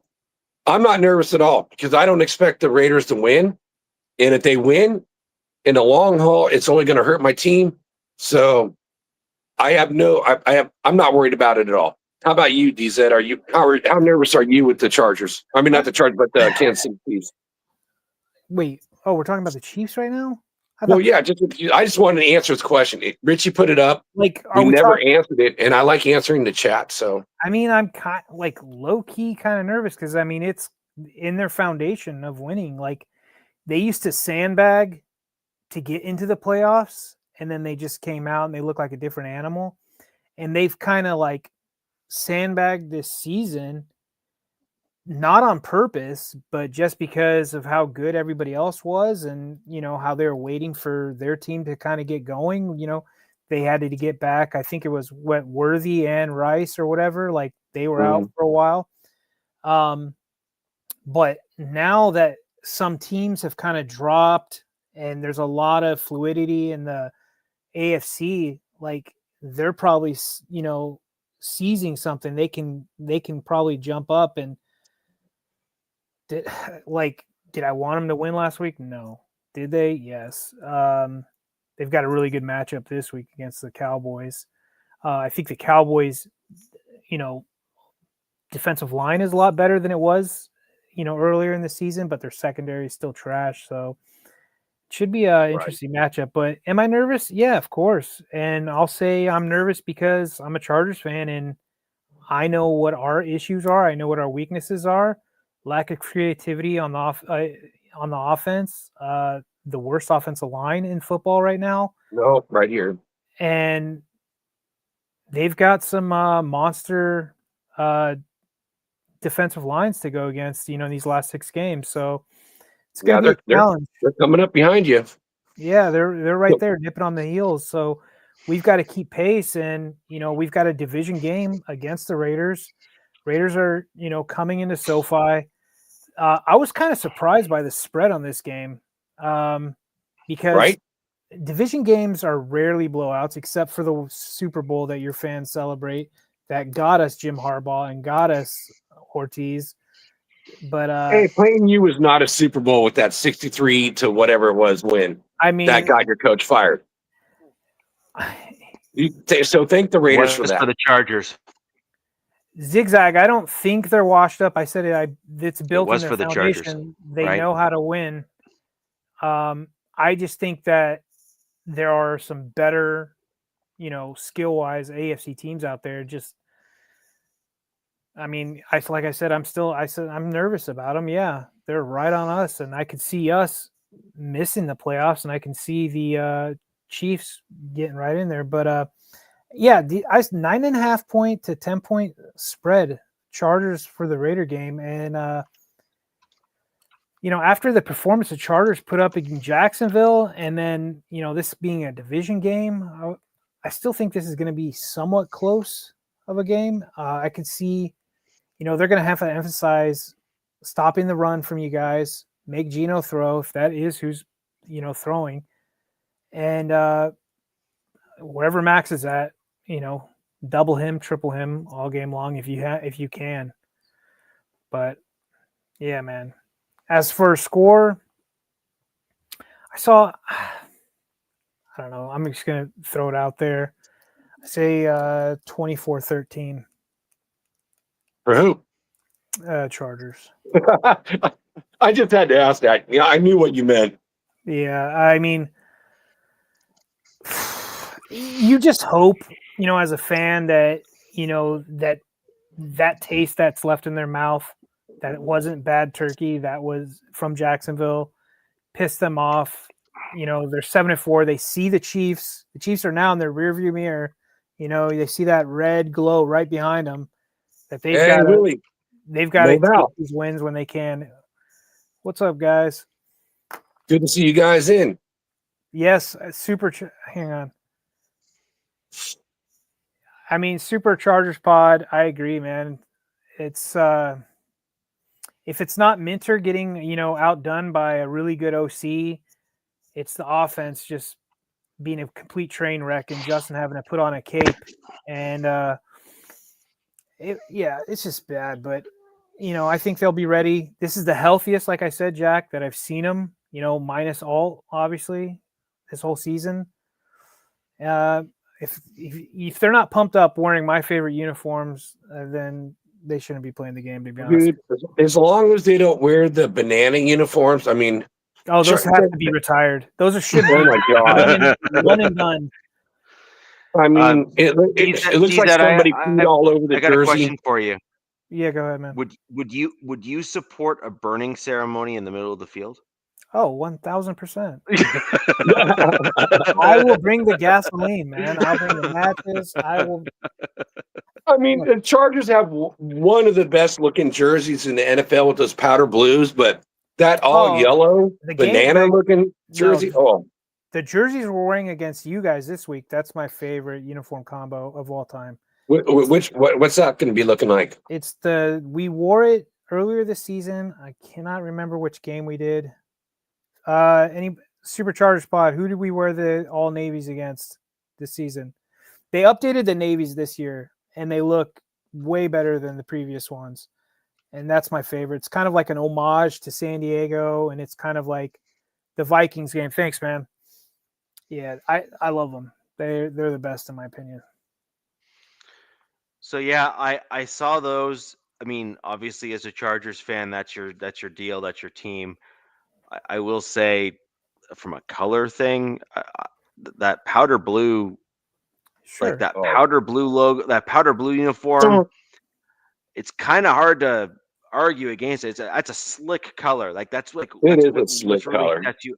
That's literally what sets you apart. Well, is the powder blue, and when they right? It's debuted, the second best looking jersey in the NFL. when they debuted that, when like for LA, when they redid that whole thing, it was like to perfection. But as a fan, I don't rock baby blue or powder blue or Italian blue. That's not what I wear on a day-to-day basis. I like dark colors. I like dark navy, black, things like that. So you're not going to catch me wearing, unless it's a game day, powder blue hoodie or something. That's just not me personally. I know there's other fans that are pretty bold. I mean, I've seen guys wearing the bright yellow shirts and t-shirts. I'm like, that's just not my vibe, man. But it is what it is, man. They're great too. Yeah. So this is going to be a really interesting game, in my opinion. I think that one way or another, I think the game's going to be decisive. But I think that going into the game, we don't know which direction it's going to be decisive. Yeah, I don't know. So, like as an example, I do think that the Raiders are in better shape when it comes to the defensive line compared to your current offensive line. Yeah. Unless the changes that you've made, as you mentioned earlier. I mean, Max Crosby's knee is banged up right now, so that's a plus. That's a plus. He's playing. We'll get him on 1.5 legs. It's still gonna wreck shop. Yeah, he can be on like a half a leg, and he'll still want to play. Yeah. He's your guys' Mac, right? He's like the. He is. Well, he reminds me of the Black Knight from Monty Python and the Holy Grail. He reminds me of the guy he's you guys hopping on one leg and then traded away. I will say this with Max and Mac. When John Gruden came in, if he could have worked it out with Mac, then I would have had Khalil Mack and Max Crosby on either side. Oh my God, that would have been devastating. That would have been that would have been something fun, really fun to watch. That would have been like Greg Townsend, who leads the Raiders in sacks with over 100, and Howie Long, I think he's over like 75. That back to the 83 team. How's Kuntz been though on the other side of Mac? Oh, he's garbage. Oh, shit. He's gone. Yeah, he hasn't been good. But Jack, my question for you on that is, as fans and sometimes as fanalists, we like to kind of dream these whataboutisms, right? Yep. And the one question I always like to kind of push back on, or the one comment I like to push back on, is the what ifs in that regard. I'm not convinced that Max would have risen to the level that he's at right now if he didn't need to. And what I mean by that is, I see that. What I mean by that is, he knew that he had it in him to get to the level where he's at right now. But if he had a guy like Mac on the other side, he may not have needed to put in the same work that he has done in his game today. And I'm not saying he would have been bad. I'm just saying, would he have been the guy that he is today? Like, he is a force, like an absolute wrecking ball. I mean, but what we see though, look, when Khalil Mack got hurt, Tuli, our young guy, right? He got double teamed and his production kind of dipped a little bit from when Mack is on the field. So for like what we're seeing with Max Crosby, teams are just keen on him. They're doing whatever they can. They got 2 guys on him. They're chipping. They're doing everything they can to slow him down because they're not worried about the other side. So it's like, there's that to me that feels like a double-edged sword, but I see what you're saying. It's like he created this hunger and this motivation to be great and to be better. And I'm going to sit there and I'm going to say, I respect the point, but I'm going to disagree with that point because the simple fact that Max had nobody to teach him. To lean he on. Just does it off drive and hunger.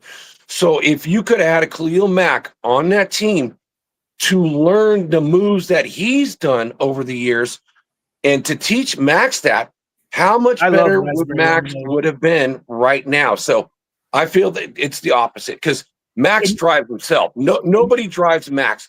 Max drives other people.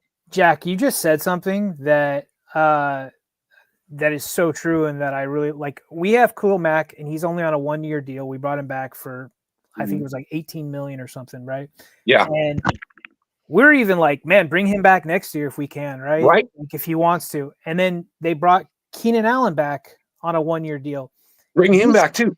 Yeah, that's like, I'm like, you could welcome back. You come back as well. And the value that these guys have can't go, what's that word? Can't go overlooked. You can't go wrong. The wisdom's there, the experience is there. We have so much youth. We have Ladd who's watching Keenan's routes.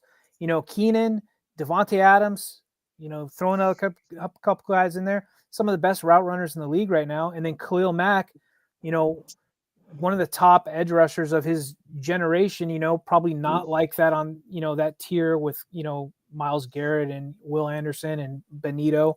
But he's got a gold jacket coming. So what he's sharing to the guys next to him, that's just valuable stuff. I agree. Well, and it even goes back even further. Like Richie, I'm drawing a mental blank. Help me out. Your defense. Oh, Von Miller. And then Von Miller would do the defensive end camp. And no. Von Miller is a special dude. Well, he is special. But I'm just saying to learn from guys like that, it's priceless. So when Von Miller used to do his defensive end camp, hold on. But you got to stop on that though. Like Von Miller's going to say, okay, so young guy, the only thing you need to do is bend at a 90-degree angle to the ground and run at full speed. Now go. And the guy's like, I mean, there's different styles. You're not getting my point. You're not getting my point that DZ brought up is the way of learning from these players. So Von Miller, if you remember, he used to do his defensive end camps. And so guys like Khalil Mack and Max Crosby and others would go to these camps and they would learn from each other.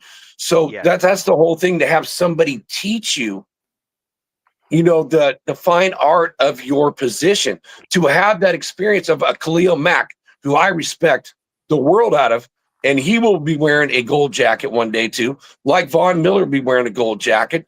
Max Crosby will be wearing a gold jacket. But, to get that experience for, Max, he didn't have Khalil Mack. Yeah. So he did it all on his own. There was nobody else there. So, yes, that's why I disagreed with what you said. He didn't have to he pushed himself, but he didn't have that guy in front of him to teach him, which that missed out on valuable experience. He did attend the pass rush camp with Von Miller.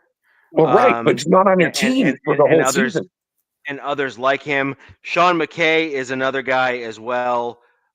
He was on the Eagles, if I'm not mistaken. I think that's the guy I'm remembering right.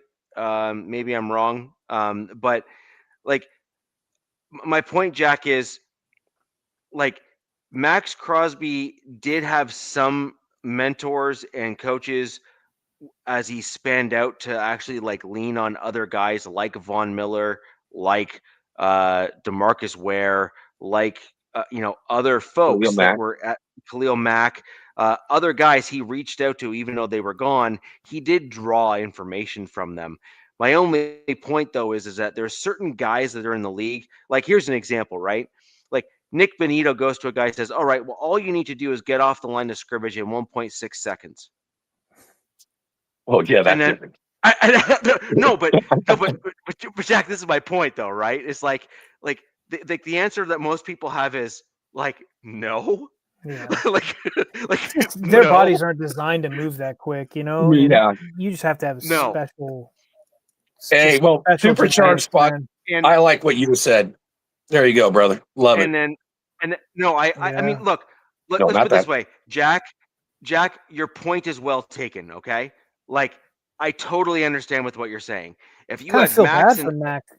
Or yeah, if Max you had Crosby. Max and yeah, if you had Max and Khalil Mack on either side of each other, and they both ended up where they're at today in terms of their like career trajectories, yeah, your team would have been like freaky scary, right? In terms of the pass rush, because And both if of those guys are Wilkins all didn't world. kiss Yeah, Gino, and yeah, what exactly. could have been?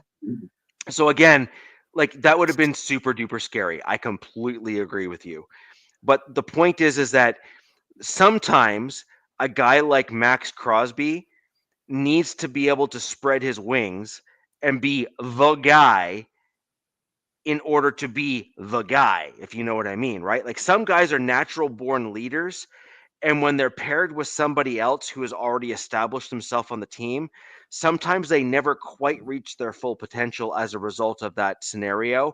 And that is also a potential that could have happened. I had a So, coach he would call that you're playing your junior game. Like he'd always say that, like he's like he's like there is no tomorrow. Next year's not guaranteed. You can't just skate through this season and think that you're going to be great next season. So that's you're playing the junior game essentially, and that's what I think Richie's Thanks, kind of sir. alluding to. That who knows if he would have had that guy, he probably wouldn't have become the Condor what he is today. You know what I mean? Like yeah, he wouldn't have had that hunger or whatever.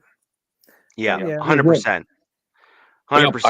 I like your takes, guys, but I would say I did agree to disagree. I just think Max doesn't need that. He does it on his own. He's one of a kind like that in the entire NFL. And I will say this with the game coming up. Oh, brother, here's something again. I usually say, AFC West, divisional games are close, but I did look up one thing. Ever since Harbaugh has been with the Chargers, if I read it correctly, they have not lost. They've won by 14 or more points every game. Yeah. And I think this Raiders team is playing some of the worst football.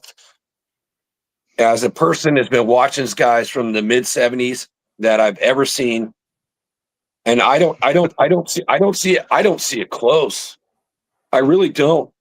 And I think the Chargers, You have again, some this is wrinkles, part of the Jack. reason why I brought it up, DZ, Jack, you guys about have KC. wrinkles though. New OC, right? Who likes to lean on the run game. Well, I said a new Supposedly. OC, but he's old OC, and I've seen what he's done in the past, and it's not very impressive either. That's why he's had 2 stints with the Raiders as an OC. One of them, he wasn't even the OC. That's when John Gruden was the OC. He was labeled offensive coordinator, but John Gruden called all the plays. Correct. So he just gave him advice, is what he did. Okay. And with again, Hampton coming back, that's why I asked, hey, if he's really going to be playing, he's not going to be playing. And I actually put this in before the show, in the way of the score. And since, with Harbaugh, and again, DZ, this is why I brought this up before we talk about KC. How do you feel with the fire, them breathing down your necks? That's going to put your pressure on your team to even play better, to get this win, to make sure you stay ahead of Kansas City. So you called it 24 or 13 Raiders, 24 Chargers.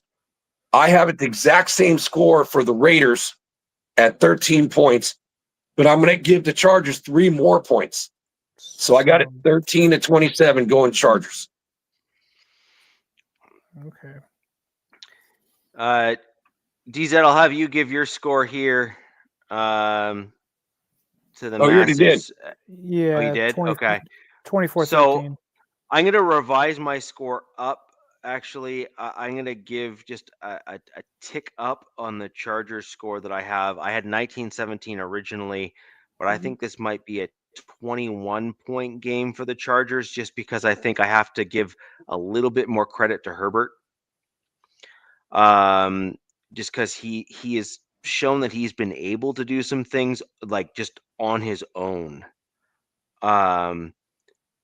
this year. Like he's had games where he has DZ. You've kind of mentioned it multiple shows now, where he's just like thrown the team on his back and said, let's go. And I think that needs to be at least acknowledged in the fact that he's hope done that that's some not things. this isn't the type of game they do that. They really need to be balanced, but if they can't be No, balanced, and I'm not saying you want to be. I'm just saying I right, think it's possible, and I think that is the outcome. So I'm not saying that you want that. Not at all, actually. You actually don't want that at all, ever. no. But I just think that with this team, you're a division rival, division game, likely going to be a tight one. Raiders defense is going to come out and be angry. Yeah, that's what I Yeah. say. I really like the way this Raiders defense has been playing, and their freaking offense has been hanging them out to dry, essentially, Correct. damn near almost this Yeah. whole season. So, Yeah. I could see it being pretty damn close until I would say maybe late in the game when they're just too gassed, Yep. because I don't think we have the D line, on the same level as Cleveland Browns do with Myles Garrett, but we do have three capable pass rushers, and and Mack and Thule and Owe. So I think they're going to just go after Geno every chance they can get, and try to stop the run as well. So Yeah, so I'm going to go and say this is going to be a 21-17 Chargers victory.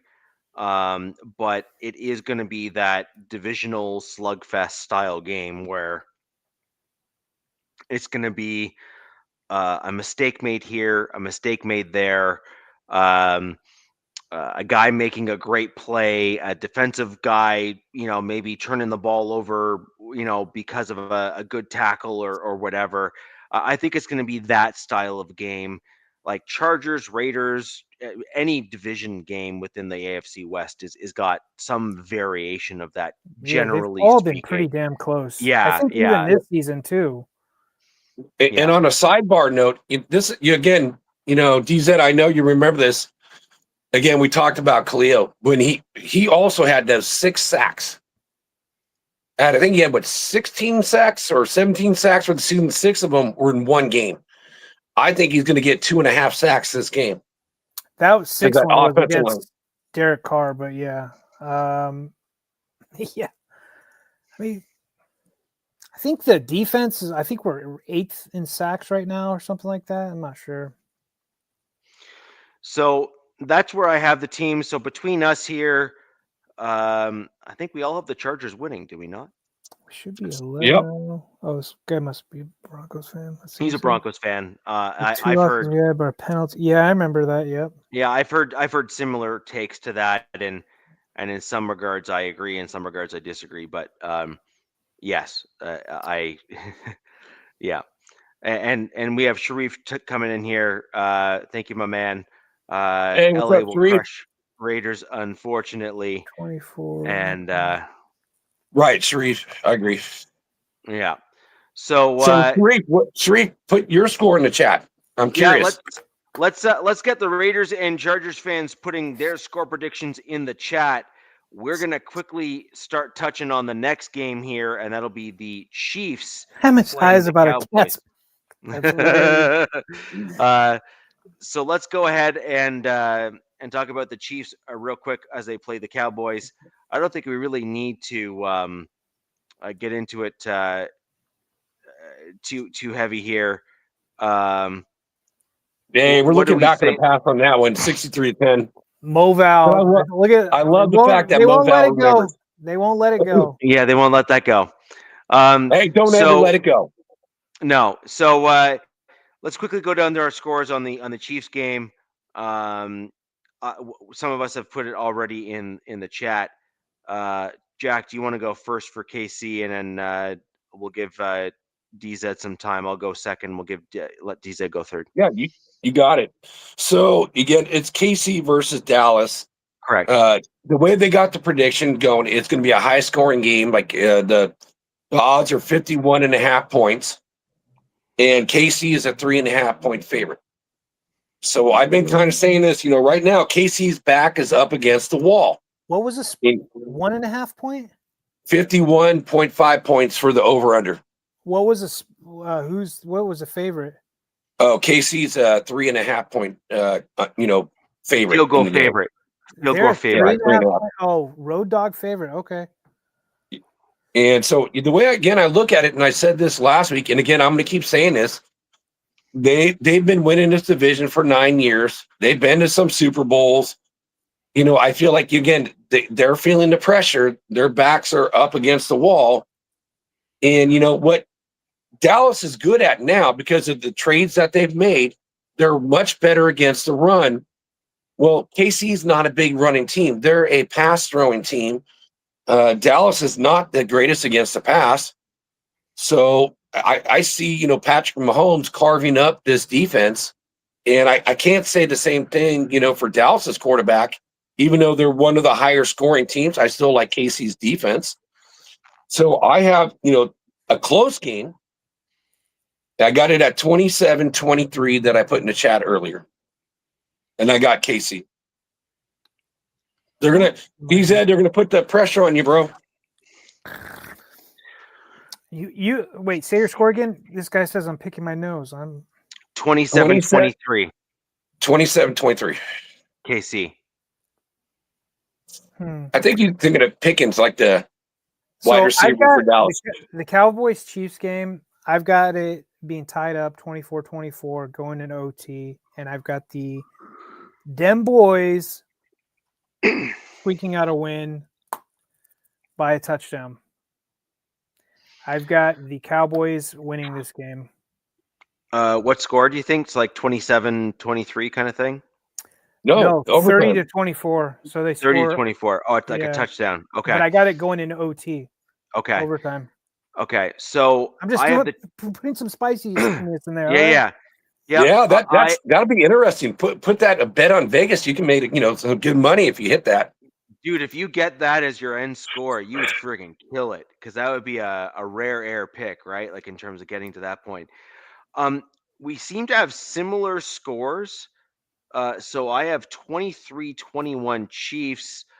I think that this is going to be a very close game. I think that Mahomes is going to struggle.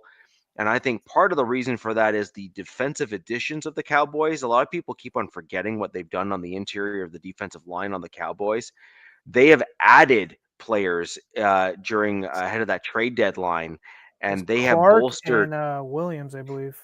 Quinnen Williams is the main guy, right? Yeah. And gave up a first and a second round pick in 2027. But that guy's freaky good. Like he is freaky good. Yeah, he is freaky good. And so when you look at what Quinnen Williams can do and how he can, go about things and all that kind of stuff, he really does, wreak havoc on the interior there. And he's been on a bad team. And so the Cowboys have the opportunity here to kind of rebuild the defensive side of the ball while keeping a reasonable offensive side of the ball. And I think we're starting to see a bit of what that can look like. We've seen some games now where the interior has played well, or at least way better. Well, maybe not so much, but better.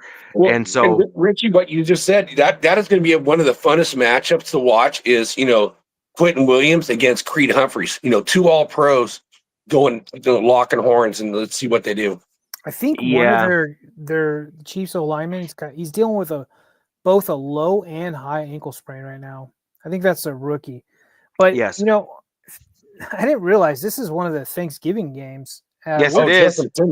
We are spoiled on Thursday. We've got Green Bay. We got Green Bay, Detroit, KC, Dallas, and then for dessert, Cincinnati and Baltimore.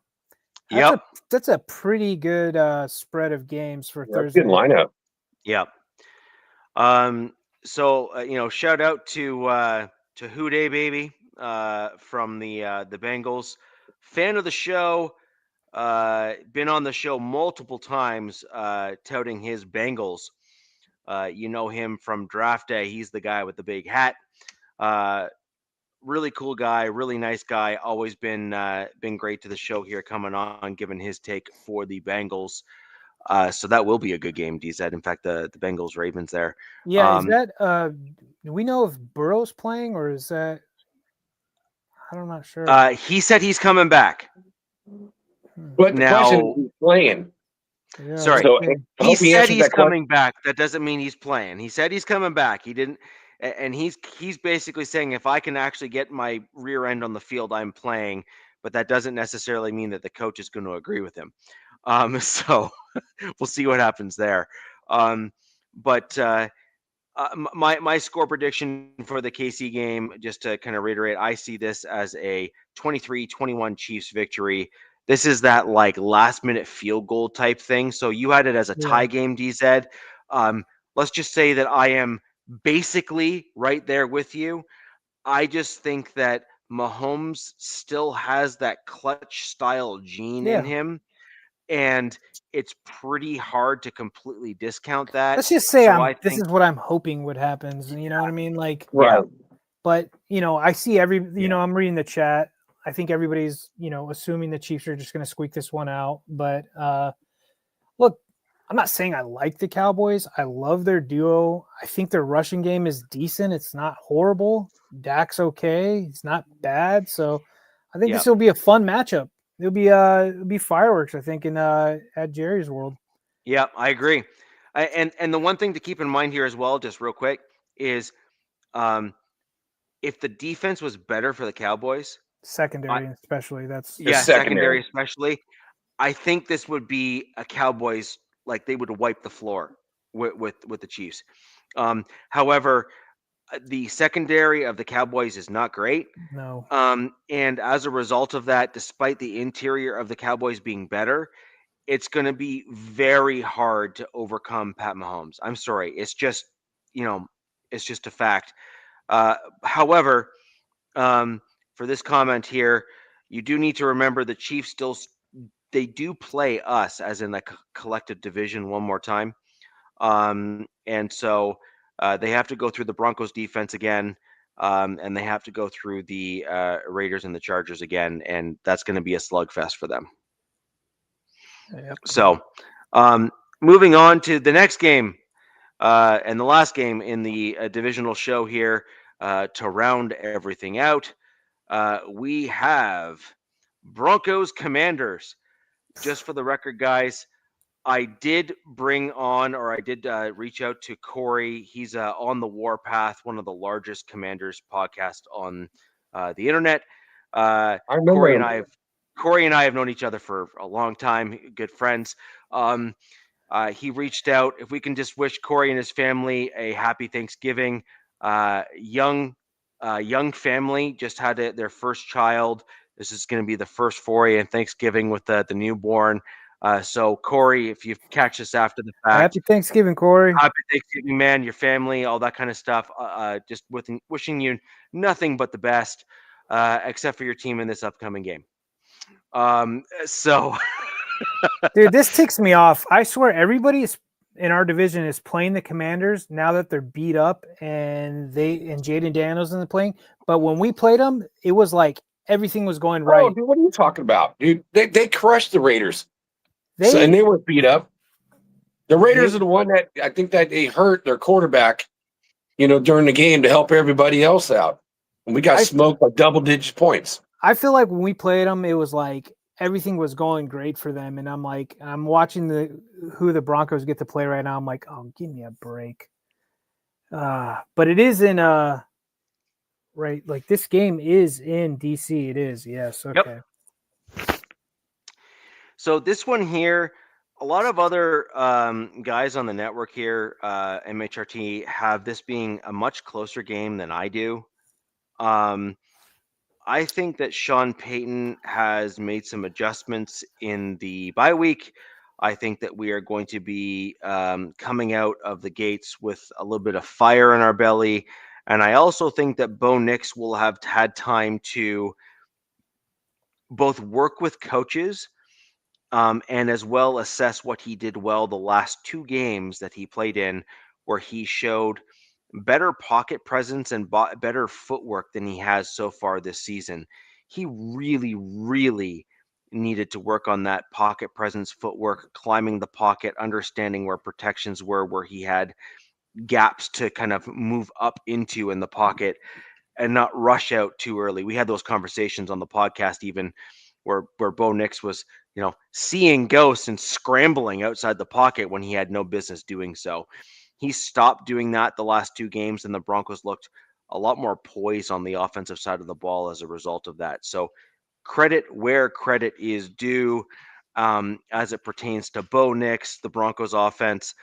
And then I also think that in spite of, because that's really what the real answer or the real comment is here, in spite of the Broncos bolstering of Bo Nix's play, there were some other elements that weren't necessarily gelling in the right way, and I think we're going to get some of those players back, either back on offense or at least a cohesive set of practices to improve the unit that we have there to actually put out a better offense on the field. With that in mind, my Denver Broncos score for the Commanders Broncos, and this is Broncos in Washington. I have the Broncos winning 35-15. Ooh. I think that, Wow. and just for the record, because I want to make sure that I'm covering all my bases as I predict the score for my Broncos. I believe that a portion of that score will come from the Broncos defense. I believe that the Broncos defense So will. how many points are you going to say your Broncos defense is going to score? I'll give them a. I'm going to give them a combo platter here. So I'm going to give the Broncos defense a pick 6, but I'm also going to give them an uncharacteristic stop of some sort that gives the Broncos favorable field position that then leads to another Broncos score. I wonder if Terry comes back for this game. He hasn't played the whole season, so I don't know. I guess what my point is with that one, DZ, is like the Broncos secondary is likely getting Surtain back either this game or darn near it.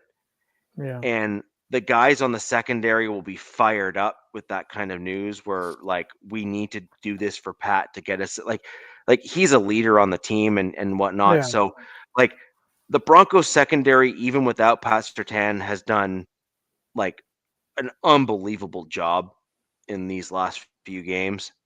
And I see that continuing. So I think that the Broncos defense is going to basically have a pick 6, and I think there's going to be a favorable turnover of some kind. So that's either going to be a 4th down stop that then results in points, or a forced fumble that then leads to favorable field position, which then leads to points.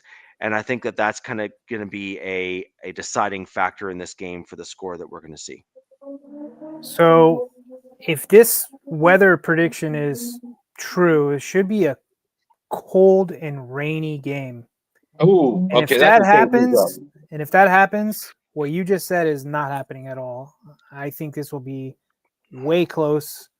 What your Bronco cohorts said, I've got it. Broncos squeaking this out because look, this is prime time. It is in their house. It's Sunday night, right? This Sunday night football. Sunday night game. Yeah. Great. Yeah. I think personally Sunday night football is my favorite. I know some people like people love Monday night. I like Sunday night. That's just me. Yeah. But I think it is going to be a lower score. I've got the Broncos still taking this, but I got it real close. I got a 24-19. I think there's some teams that match up. There's a lot of vets that are still on the Commanders, especially on the defensive side of the ball, who are going to be pretty amped up to play. Obviously, their season is not going the way we all thought. I mean, your buddy who we had on here, man, I mean, he was right. They did beat us, but, he had them, being at the top of the mountain. And I had them there originally as well. Yeah. If you remember, I had them being in that upper tier, and that was in large part because of their quarterback, right? That was a lot of injuries. Yeah. So, but Jaden Daniels actually was a guy who even when he's been healthy this season, has actually had some questionable plays in terms of what he's done and what he hasn't done. Bo Nix has had some questionable plays, but ultimately when it's mattered, like when the clutch plays needed to take He's shown place, up. Bo Nix has been like, hold my beer, I got this. Yeah. Whereas Jaden Daniels has actually struggled in those moments. And I think that shows a certain clutch gene that's critical to being able to win in those really high pressure games like a Super Bowl. Yep, I got it pretty close. Jack? All right. So I kind of went up in the chat just because, again, the Chargers and the Raiders are playing to get against each other to read off some of their scores. So Supercharger Pod said 24-21 Chargers. Pretty close. Baby, just win. Or it should be just win, baby, which is the better saying. And I saw another one, KC, Fox, I4K, Raiders 24, Chargers 21. And I miss, George Strait says 28-13 Chargers win, but I still love the Raiders. Love it, bro. Keep grinding. So those were some of the chats scores for our big matchup. I did not know. So DZ, you almost made me want to. I see what you're saying in the way your score after saying it's gonna be cold and raining. Anytime there's rain and then you add cold and a late night game, scores get lower. I'm gonna double check the weather, but as of right now, it's only 30% chance. I mean, so that's not terrible, but it's football weather. I mean, it's gonna be wet. Let's just say that. Hey, Sharif, we're pretty close. I'd be wearing shorts. Yeah, I know you would. You're nuts, dude. Yeah. I mean, here I am in California. I got a sweat jacket underneath this thick, heavy hunting jacket right now, sitting outside. So Sharif, it's going to be 28-17. You said, for the Chargers. I'm 27. I'm 27 Chargers, 13 Raiders. But for the Broncos, again, I wasn't counting any weather. I just looked at the spread. The spread's 43.5. Broncos are a 6.5 point favorite. I don't think Washington is the same Washington team like DZ said earlier in the season. I got the Broncos winning by double digits. I got it 27-17. Broncos. That defense is just so good. Yeah. Washington, it's like they just don't see. They're definitely not the same team that they were last year. I think Kingsbury is like caught people, by surprise last year, and I think they're kind of figuring them out. They're just too banged up. They're on the offensive side. I mean, Terry's been missing the whole year. They lost Austin Eckler. I think Debo hasn't looked like Debo. Jaden Daniels has been out, so it's just not been good for their offense. No, it's like they still look like the same team. I mean, they look like the same team early in the season, which I agree with you, DZ, because they put the spanking on my Raiders early in the season, but they're not the same team. Denver's on a roll. Richie? What do you want? What, a 7-game winning streak now? 6, if I'm not mistaken. 6. Yeah, your team's on fire. It's like I even see Bo Nix having a really good game again. So that's why I got it as a higher scoring game over the spread. Yeah, Broncos are going to win this one. I think it's going to be hands down. I don't even think it's going to be. It's not even going to feel like a close game. I just feel like the Broncos are going to lead through pretty much the whole game. I can see that. Sorry, 8th. It's 8-game win streak. Sorry. Okay, I was close. I said 7. No, I was guessing. Yeah, it's 8 games. Sorry, it's 8-game win streak. Yeah.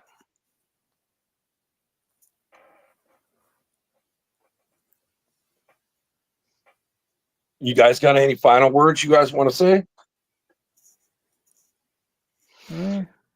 I think it's going to be an interesting week. I think there's going to be a few surprises. So, for example, there's going to be one of us that doesn't do as well as we think we're going to do, or one of us that does better than we think we're going to do.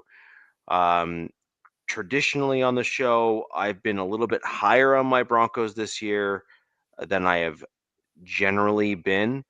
And I actually think that the Chiefs are starting to resurge within our division, which is going to ultimately elevate the play of all of the teams here in the division, which is not a bad thing. But I also think that we can no longer just write the Chiefs off as we were able to do, arguably at the beginning of the season when they were really slumping. Pat Mahomes is still a Hall of Fame caliber quarterback who's got some quirks and issues on the team that they're still working through. And so it's going to be a really, really interesting weekend for everybody.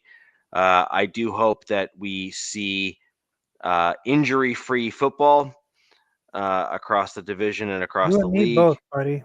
Okay, so I hope that we kind of move on from that stuff. And again, ladies and gentlemen, tomorrow coming up for all of you folks who are south of the border here. I'm in Canada, so I'm allowed to say that. For all the Americans that are joining us here today and this evening for the show, happy Thanksgiving. Wish you and your families all the best. Don't drink and drive, people.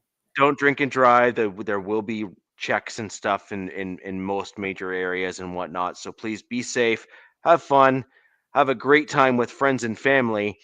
And if you can go ahead and click the like button, it helps us reach a lot more fans just like you.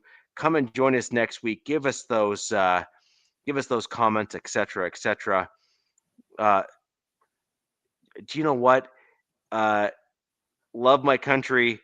But I'm not going to lie. If I were to be made a job offer to move to the States, it would not be a tough thing to say yes to. We'll just put it that way.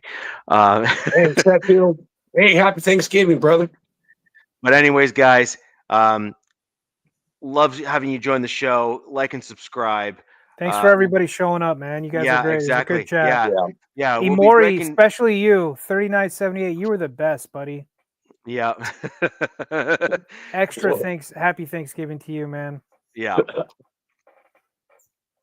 He's gone, but we got someone worse, my man. Anyways, guys, where the West Side's the best side, we will go ahead and see you next week. Thanks for doing the pod. Peace. Fast lane when I pass in the street, bag of money in the passenger seat. Tempo's been asking for me on the road from the west to the east. Way up, I might never come down, cause the coast's racking up the flight miles. So high, I might never come down, so what, this is my lifestyle. Wait a minute, work hard for the car, so that's why it's all